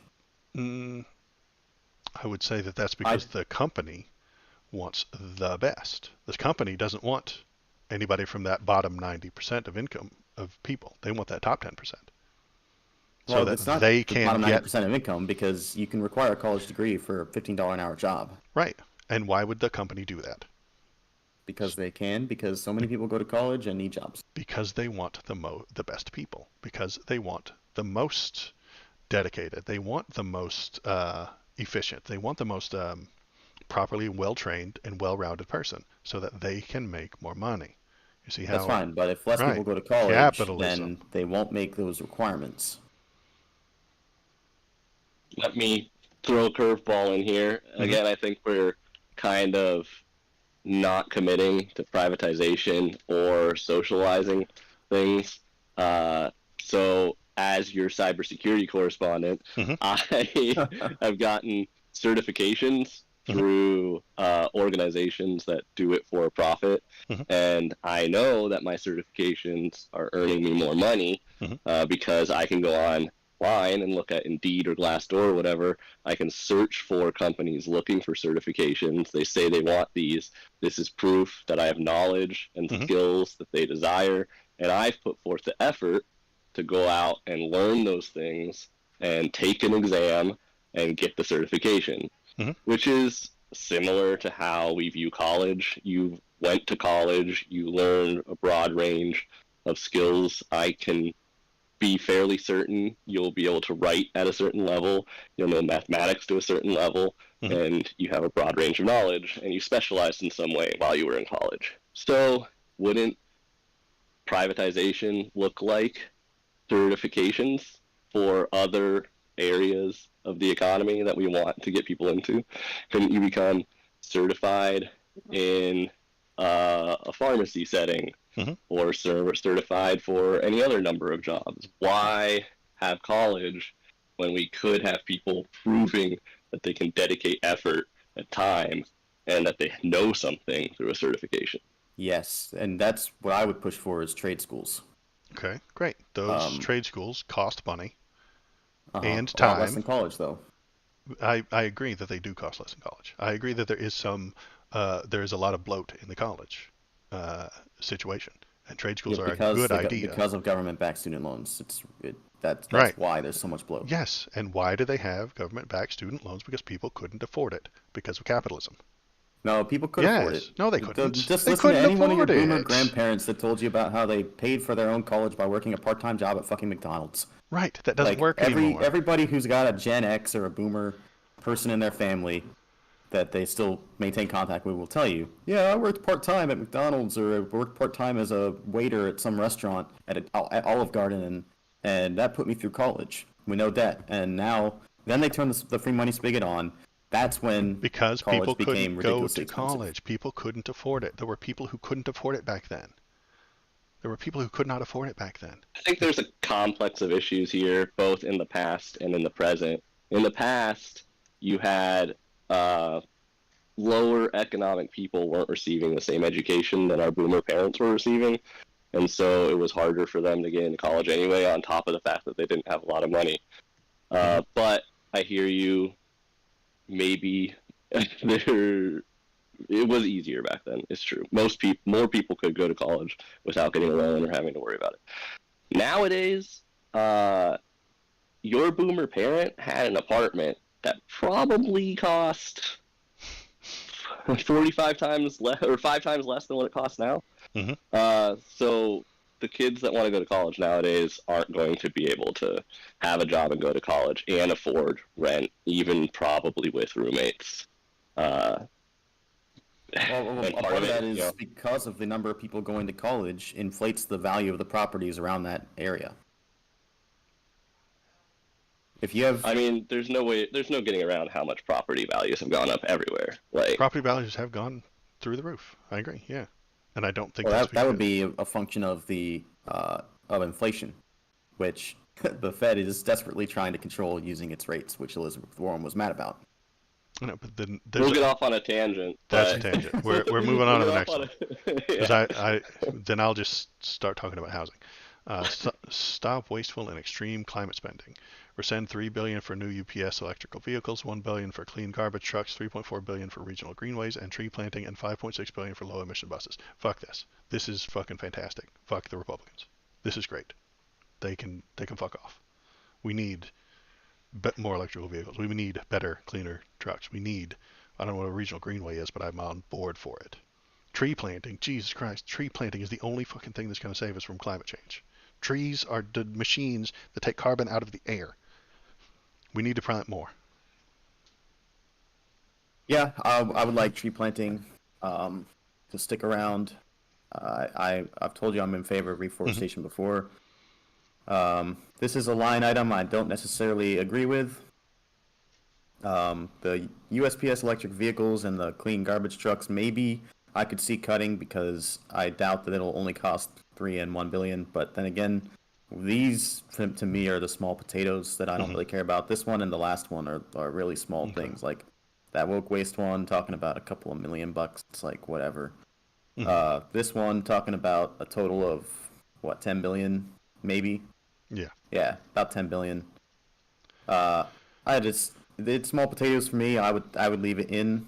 I doubt that it only costs us 3 billion to replace the USPS vehicles, and it only costs us $1 billion to replace the garbage trucks. But that's just the government for you. I mean, the government is inefficient and wasteful, and I again don't think it'll only cost 3 billion because we were told that the F-35 was going to cost us a certain amount, and now it's at something like 5 times the amount it was originally supposed to.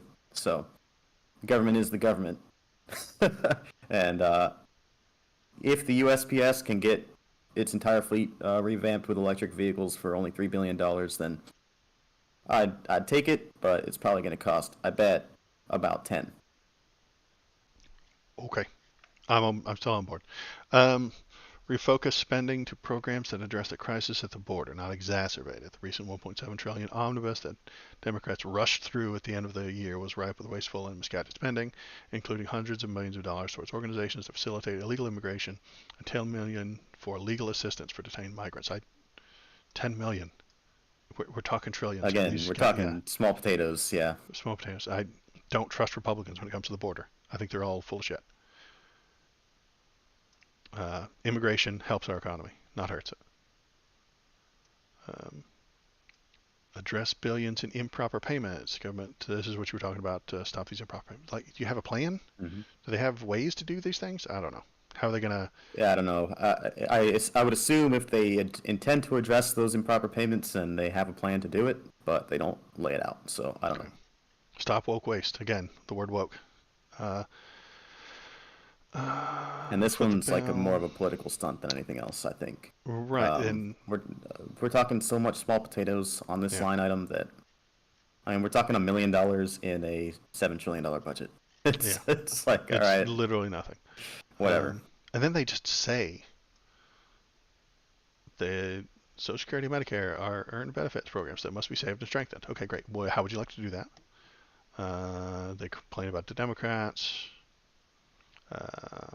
Expanded welfare without work, doubled down on Obamacare, and provided giveaways to green energy companies. Good. Give away more to green energy companies. More green energy companies. Get more government money. I'm on board.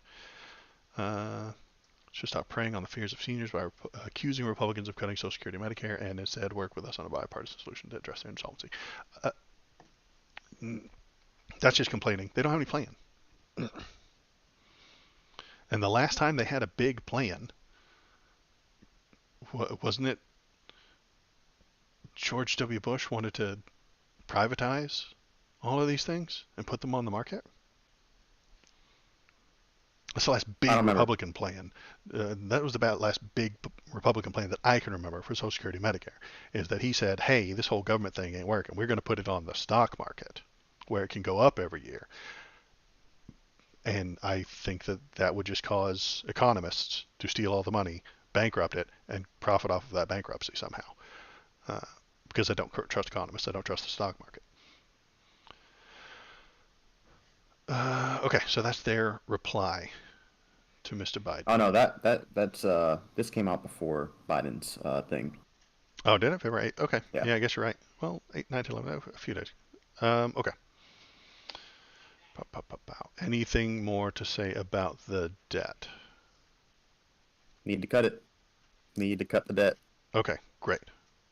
I am on board for cutting it, but I think you can do that by taxing rich people.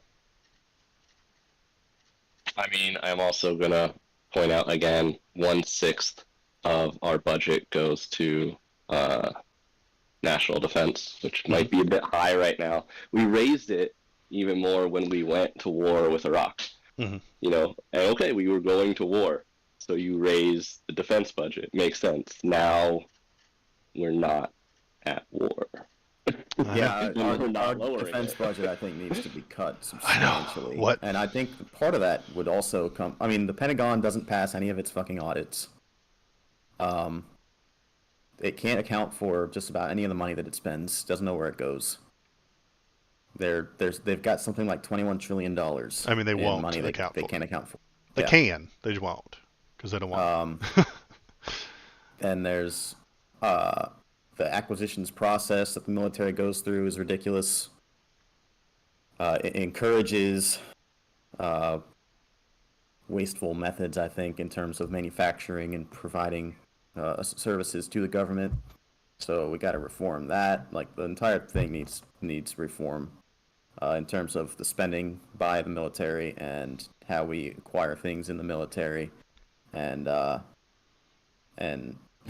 budget. If you did all that, you could probably get the budget sliced in about half. Yeah, I agree, and I'm agreeing with you here. What's going to be on Fox News, though? What's the headline? I don't care. I know you I don't care, care. but it matters. No, that's not what I'm I know. saying. Okay. What I'm saying is like, I'm fine, whatever, tax rich people. I get your point. It would get us money. But also, I think the bigger issue is we need to refocus on, what's the word I'm looking for? Consumer protections. What is that called? We had a department for it. Oh, Elizabeth Warren was in Antitrust charge law. of it. Oh, the antitrust. Antitrust Okay, law. okay. Yeah, we need to refocus on antitrust. Amazon's grown into a monster. Like, we have a bunch of companies. It's a natural function of capitalism that companies want to consolidate and get bigger and become these Frankenstein monsters of different departments that don't serve their customers, they serve themselves. So I think your tax on the rich is fine, but if you really want to be able to tax corporations and create a more robust economy and help out the consumer, then you need to be looking at antitrust, in my opinion. Okay. Okay. I'd have to look into that a lot more. That's something I haven't considered. Okay. That's all for the budget and the news stuff. Do we want to watch Michael Knowles be hateful? Sure. All right. How? I'm going to take a quick break and try and fix this so that you guys can watch this video with me. So, Okay. we go down here. I'm I'm going going to refill my stop water sharing bottle. my screen. I'll be right Yeah, go back. ahead. I'm going to stop sharing my screen with you. And then I'm going to share it again. But this time, I'm going to choose this and say go live. So now you guys can't see me on screen anymore, but you should be able to see and hear the videos I play on YouTube.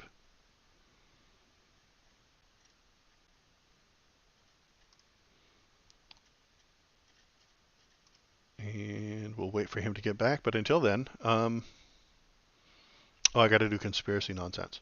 I'll put up like a circle around my left eye, and I think I could put like some pyramids or something here in the background. You know, I could put some pyramids back here. Make it a green screen. I might, but I don't know. I could. You think I should green screen and then sneak some all-seeing eyes and pyramids and stuff like that in there? I mean, if you have the right video cards and you have those AI green screens now.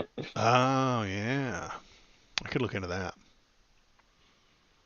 Okay, so you guys should be sharing what I'm doing now. I changed it up a little bit, and you should be able to hear this video when I play it.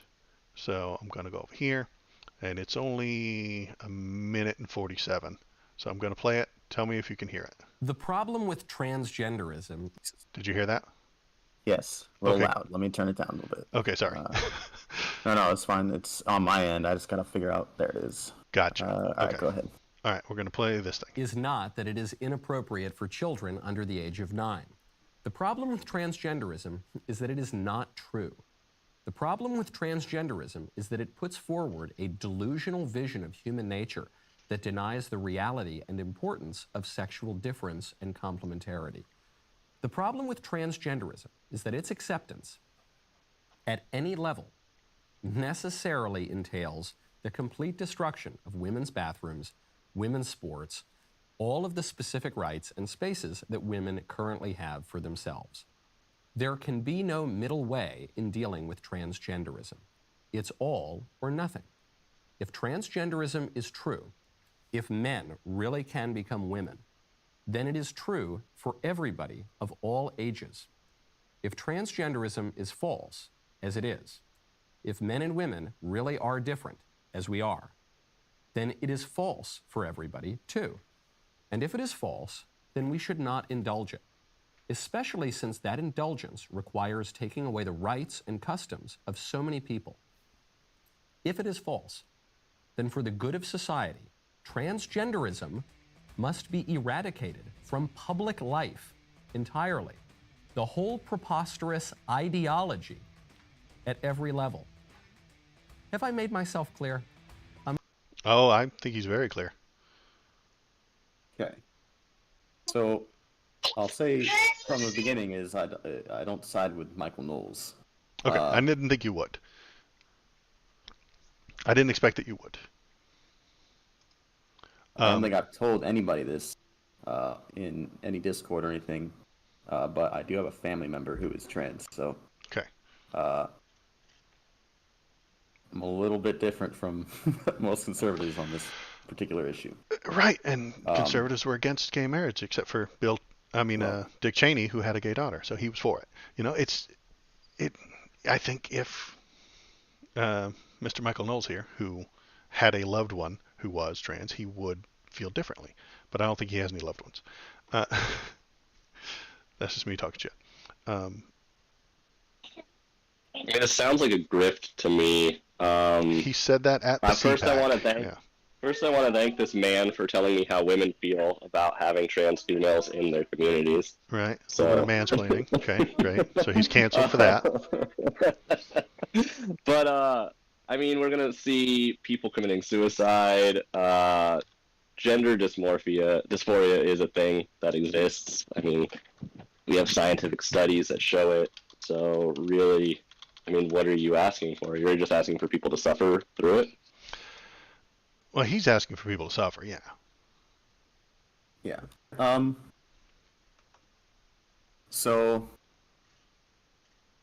my position on the trans issue is, yes, there are some people who have a medical condition known as gender dysphoria that you can use transitioning to try to alleviate. Yes, there are some people that are born intersex. A very small percentage of our population is born with sex characteristics for both sexes. Maybe they'll be assigned as one particular sex, and they decide that actually that wasn't a correct assignment. Mm-hmm. And then you have people who much later on in life decide that they've had this gender dysmorphia their whole life, and now they want to make the change. All fine by me. I do think that when it comes to adults, it's okay. Do whatever you want. Like, you want to take hormones, and I take this in both directions. If you're a dude that wants to take extra testosterone, Mm-hmm. you should be allowed to do that. Mm-hmm. Like, if you're an adult and you want to inject yourself with something, go for it. Like, that's all you. You know, like, I'm a libertarian in this sense. If you're a woman that wants to be a man, or you're a transgender man, then you should be able to get hormones just like everybody else should be able to get whatever hormones they want. I think. I would totally do steroids if I was allowed to. Mm-hmm. But and when it comes to kids, I do think that there has to be a certain amount of medical evaluation that goes into it. Okay. I don't think that it should just be, well, you know, my kid picked up a Barbie doll one day, so actually he's a girl. Right. Like, there does have to be a medical basis, which is, I think, at least what the people in that bill we talked about the other day, Mhm. or a couple weeks ago from, what was it, Arkansas? Mhm. Were trying to go for, which, you know, you found a thing in there that you didn't like so much about other mental issues. But I think they're going in the right direction with that in terms of making sure that if are going to do this for minors, then it needs to be done right, and it needs to be a medical evaluation that takes place first. If you're an adult, I don't care what you do with your body. Like, do whatever. But kids, I think, is a little different.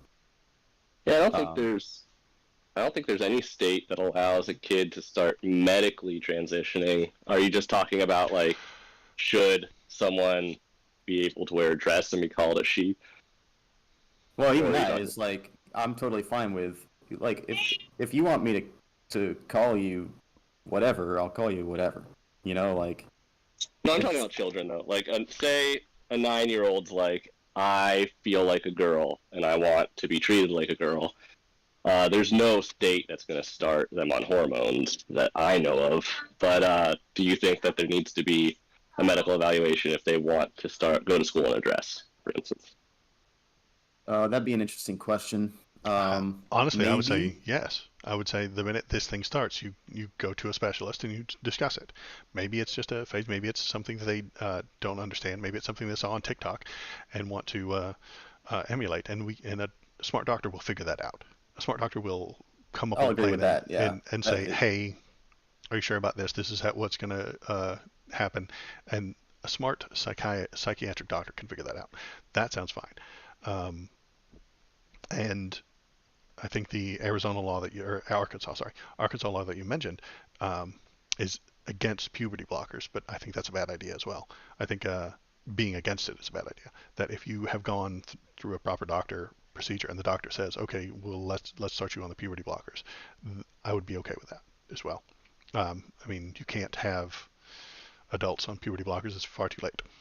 Um, the reason we bring this up so often, I know, Macho, you're tired of talking about this, right? I am. Yeah, I was going to bring that up myself, but Yeah, go for it. I agree. I'm tired of talking about it as well. But it is where Republican politics is. There are dozens upon dozens upon dozens, and every red state has dozens of bills about trans people right now. You can't talk It. about politics and not talk about trans people. It's impossible right I'm, now. I'm just. I'm a level with you. I am tired of it. Yeah, I agree. I So am mean, I. I wish they would get we've off had of a it. discussion about something related to trans people in literally every one of our streams. Yes, because Um, it's a politics stream, and that is where I know, Republican but politics it's is. it's This is the it's most so important. tiresome. It's the most And important thing to Republicans right now. So it's their like, number one issue.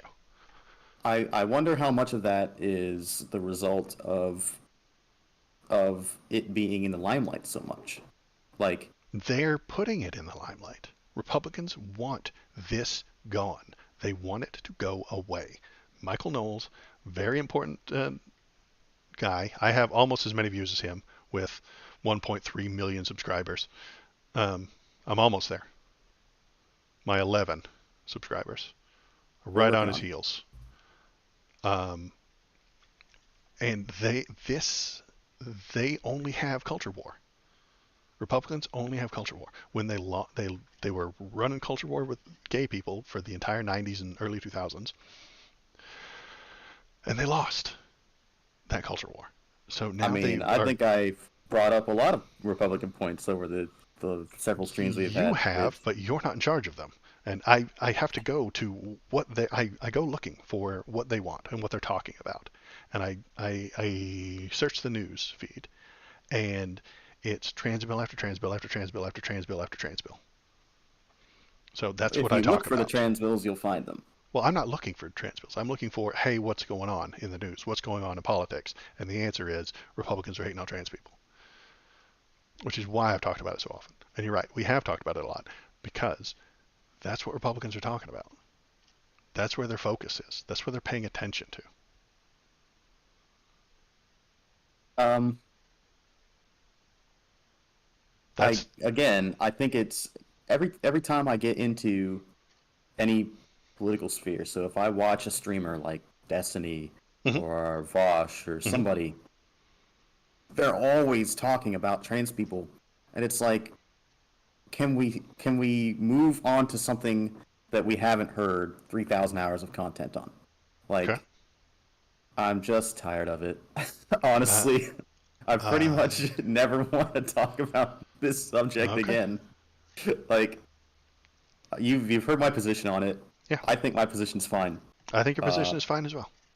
so when you bring up a Republican bill that is designed to hurt trans people, then obviously I'm not for it, and I, I don't see a point in debating it. I Like, agree. Why are they doing it? um, Why is the Republican that I speak to every week not interested in it? Yet there are hundreds of bills being pushed by Republican uh, lawmakers. I have a feeling that most somebody. of the people Ratings. ratings. I think that Oh yeah. most of the Republican actual people don't care about it that much either. I'm willing to bet that a lot of the middle, the on the big spectrum, uh, the people on the center right don't care about it either. I think everybody in the center doesn't really care about it, but the people on the center right don't care about it. But it's the top one thing coming out of their lawmakers, and I'm trying to comprehend what and why. And I think most of the Republicans are in your position. Hey, we don't care. Hey, you're an adult. Have some medical supervision over the children and leave us alone about it. But that's not what's being pushed by the Republican politicians. Well, even so, it's like if you're trans and you live in a red state, yeah, sometimes and they don't even get passed, by the way. A lot of these laws don't get passed that we bring up. Um, but it's like, yeah, okay, so a state decided that they're not gonna do, or they're not gonna allow transitioning, for example. Hmm. Well, just move to a different state. Like, that's my position on it. It's the state Okay. has the right to make its own laws, and if it decides that it doesn't want to allow transitioning, then just move to California or something. Like, yeah, does it suck to pick up your whole life and move? It does. I've done it many times. Uh, but like, it is what it is. I'd say that's a little bit of anti-freedom, you know? I like freedom. I think it's a good thing. I think it's a good idea. And if the state makes a law that impinges on your freedom and your choice is to quietly suffer or leave, that's a bad state. And I think they're doing it on purpose. This is the conspiracy theory that I brought up a little while ago.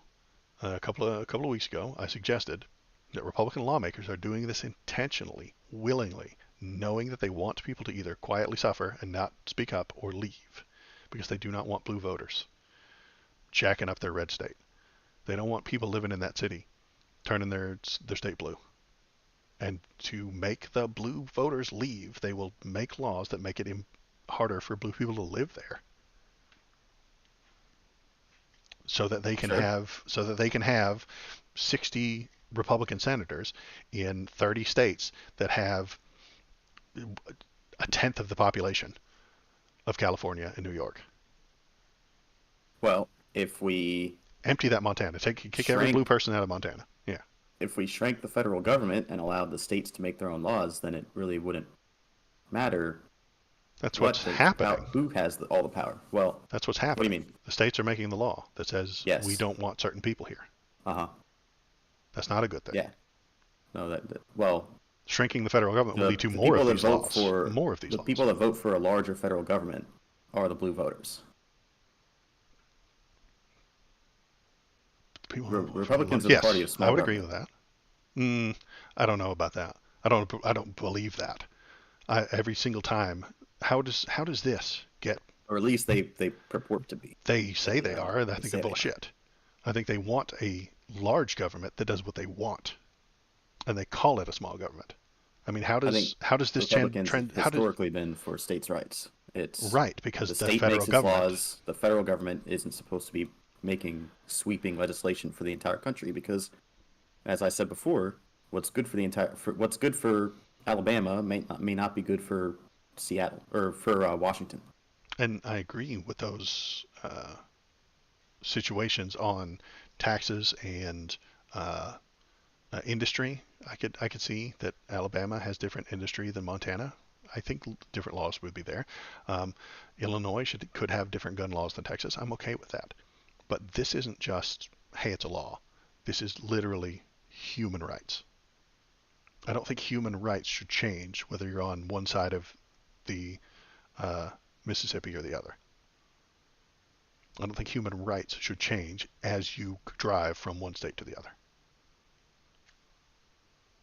And that's what I think I'm seeing. I think this is Republicans being against certain human rights as a virtue signal so that the left will leave their states. I don't know if I view it as a human rights issue, but that's fine. Uh, Okay.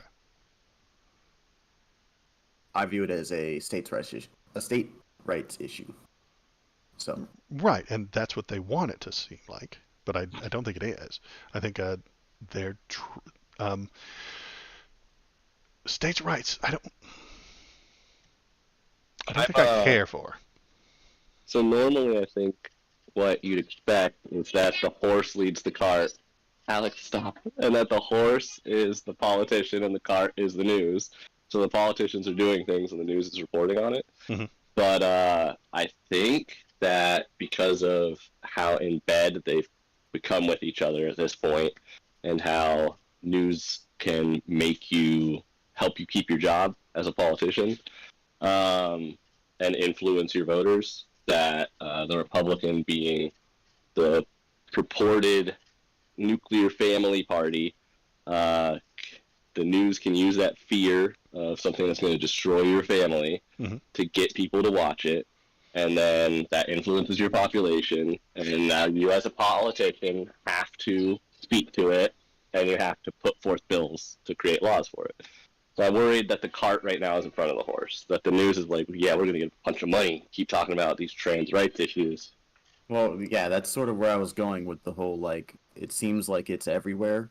Mm-hmm. Where it's constantly being talked about.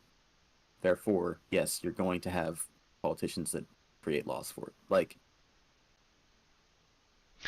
that's Okay, he explained it in a better way than I could. Okay, there's 70 House bills in Texas about trans people because Republican lawmakers see them on the news. I'm saying that yeah, exactly. If this issue, which is 0.2% of our It's population, 1.6 million. Yeah, I've got it on the screen. Yeah, people ages. Yeah, yeah, 1.6 million out of 350 million. yeah, very few. I agree. It's like if this issue hadn't been pushed so hard in the first place, then you wouldn't have bills being written about it now. But the fact that I literally can't go anywhere without hearing about it, it seems, anywhere, any political space, it now has turned into a self-fulfilling loop, or a recursive loop, I suppose, in terms of, well, we talked about the trans people and they had the bills come out. Now we got to talk about the bills about the trans people, and we're also going to talk about the trans people too. And then there's going to be bills that come out, and it just goes on and on and on. And it and since this is public, I want to be clear that I'm not saying that we shouldn't talk about trans people, but I think we've talked and we've raised awareness, and now there's room for special interest groups that are receiving the funding they need to come in and help these people. So I do think that there's a lot of awareness that's been built up, but at this point, I think we're using it as FUD, or fear, uncertainty, and doubt to generate news, which creates bills that are hurting people. So I'd like to see the news covering it less, and hopefully that would allow everyone to calm down and not hurt anyone else. Okay. Precisely. Yes, thank you. Okay. We should have you as a guest every week, I think. If I have the time, I will try to be here more often. Because you sometimes state things better than I can. Okay. Cool. We have covered that. Donald Trump was also at CPAC. He talked for like an hour. And do you want to go over that? Do you want to talk about that, or should we call it off here? I mean, I can sum it up real well. Go for it. Oh, he just lies a lot. Okay. I mostly found it boring. I watched some of it. It was and, it was the greatest hits. He did all his favorite things. Yeah, He it did all his was literally the greatest hits speech that he gives at all of his rallies. he sang all his favorite songs. His friends cheered at all the right parts.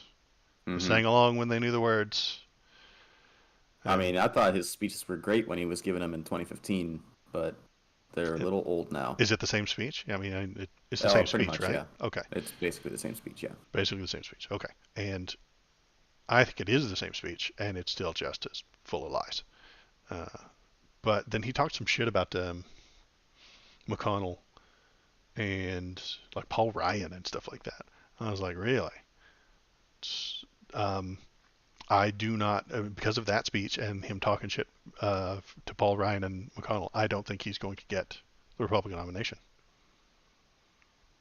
I think they are going to absolutely prevent him from getting it with backhanded trickery. And yeah, I think it's more and more likely that that he will probably lose the nomination to DeSantis, and he'll run as a third party, and the Republicans will lose because the vote will be split. So that is my worst case scenario, and I'm pretty sure that's what's going to happen. I think it's So most likely, yeah. yeah, Looking at his speech, he was talking trash about him, and I was like, okay, well, they're not going to support you anymore. They're not going to help you out to win this thing, and they're going to be pushing against you.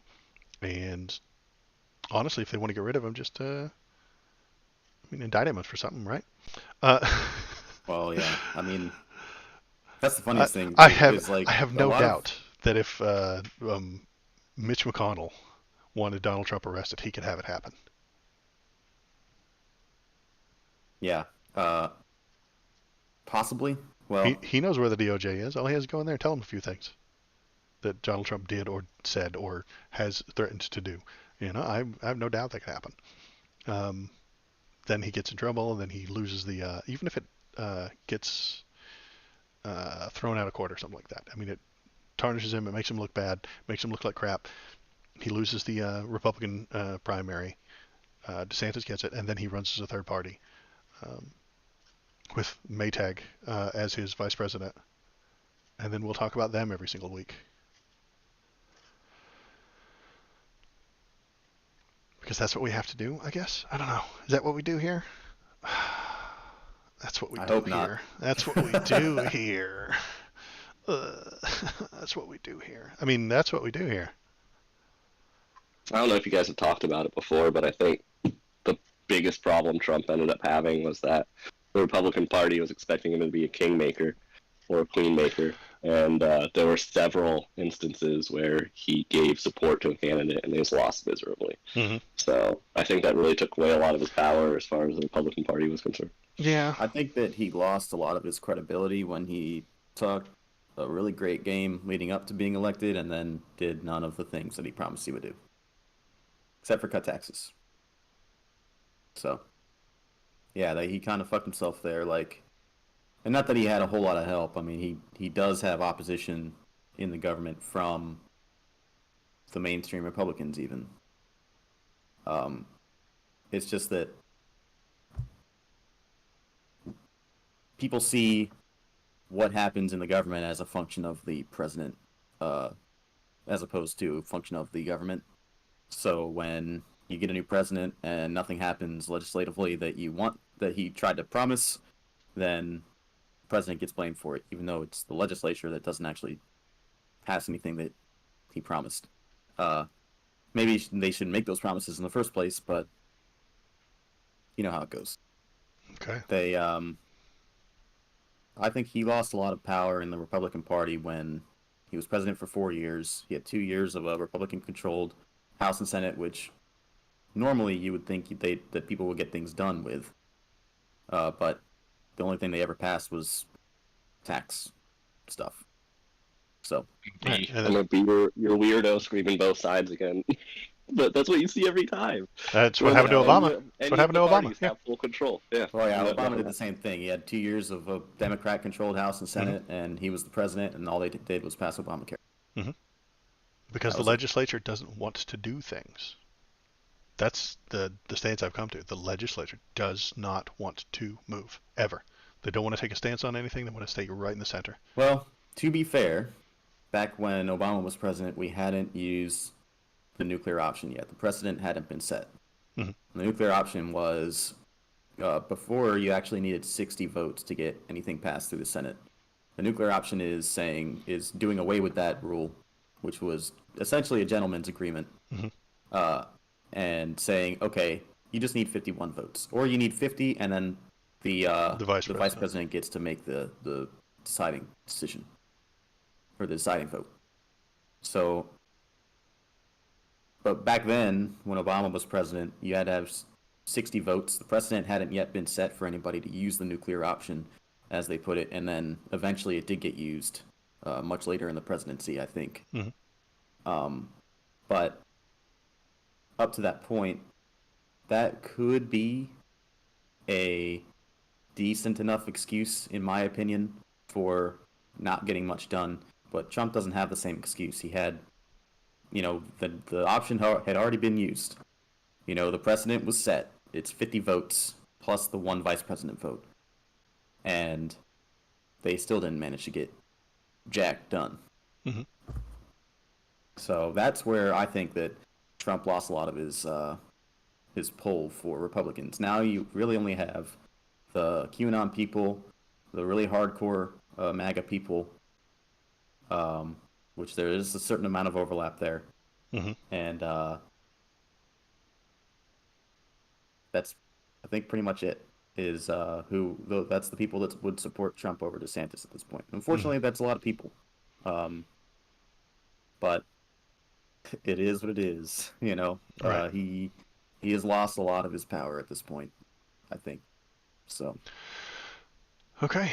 And so yeah, that's where we'll end it today, I think. Yeah, I think we all agree on the future. Our little I think all of our predictions are kind of the same. yeah, they're pretty close. Yeah. Um, so I want to thank Matt for coming on. Anytime we need cybersecurity, I'll reach out to you. I Or if you just appreciate. want to come in and hang out, it's awesome. That's Thank also you. that's Yeah, also fine I too. Um, and I want to just remind everybody that I am Q. There are 17 actual clues to me being Q in this live stream, and if you didn't see You them, you should just watch it again. you are QAnon, huh? I No, even I didn't know no, that. no, no, not Q. I'm Q. Oh, The okay. Anons are the people beneath me. I'm the one that actually wrote it. There are 17 clues within this stream, and if you didn't catch them, you didn't see them, you should go back and watch it again. Uh, and that's a stream. Thanks for coming, Kyle. Yeah, thanks, chat, aka Kyle. All right, everybody have a good day. Bye. Bye.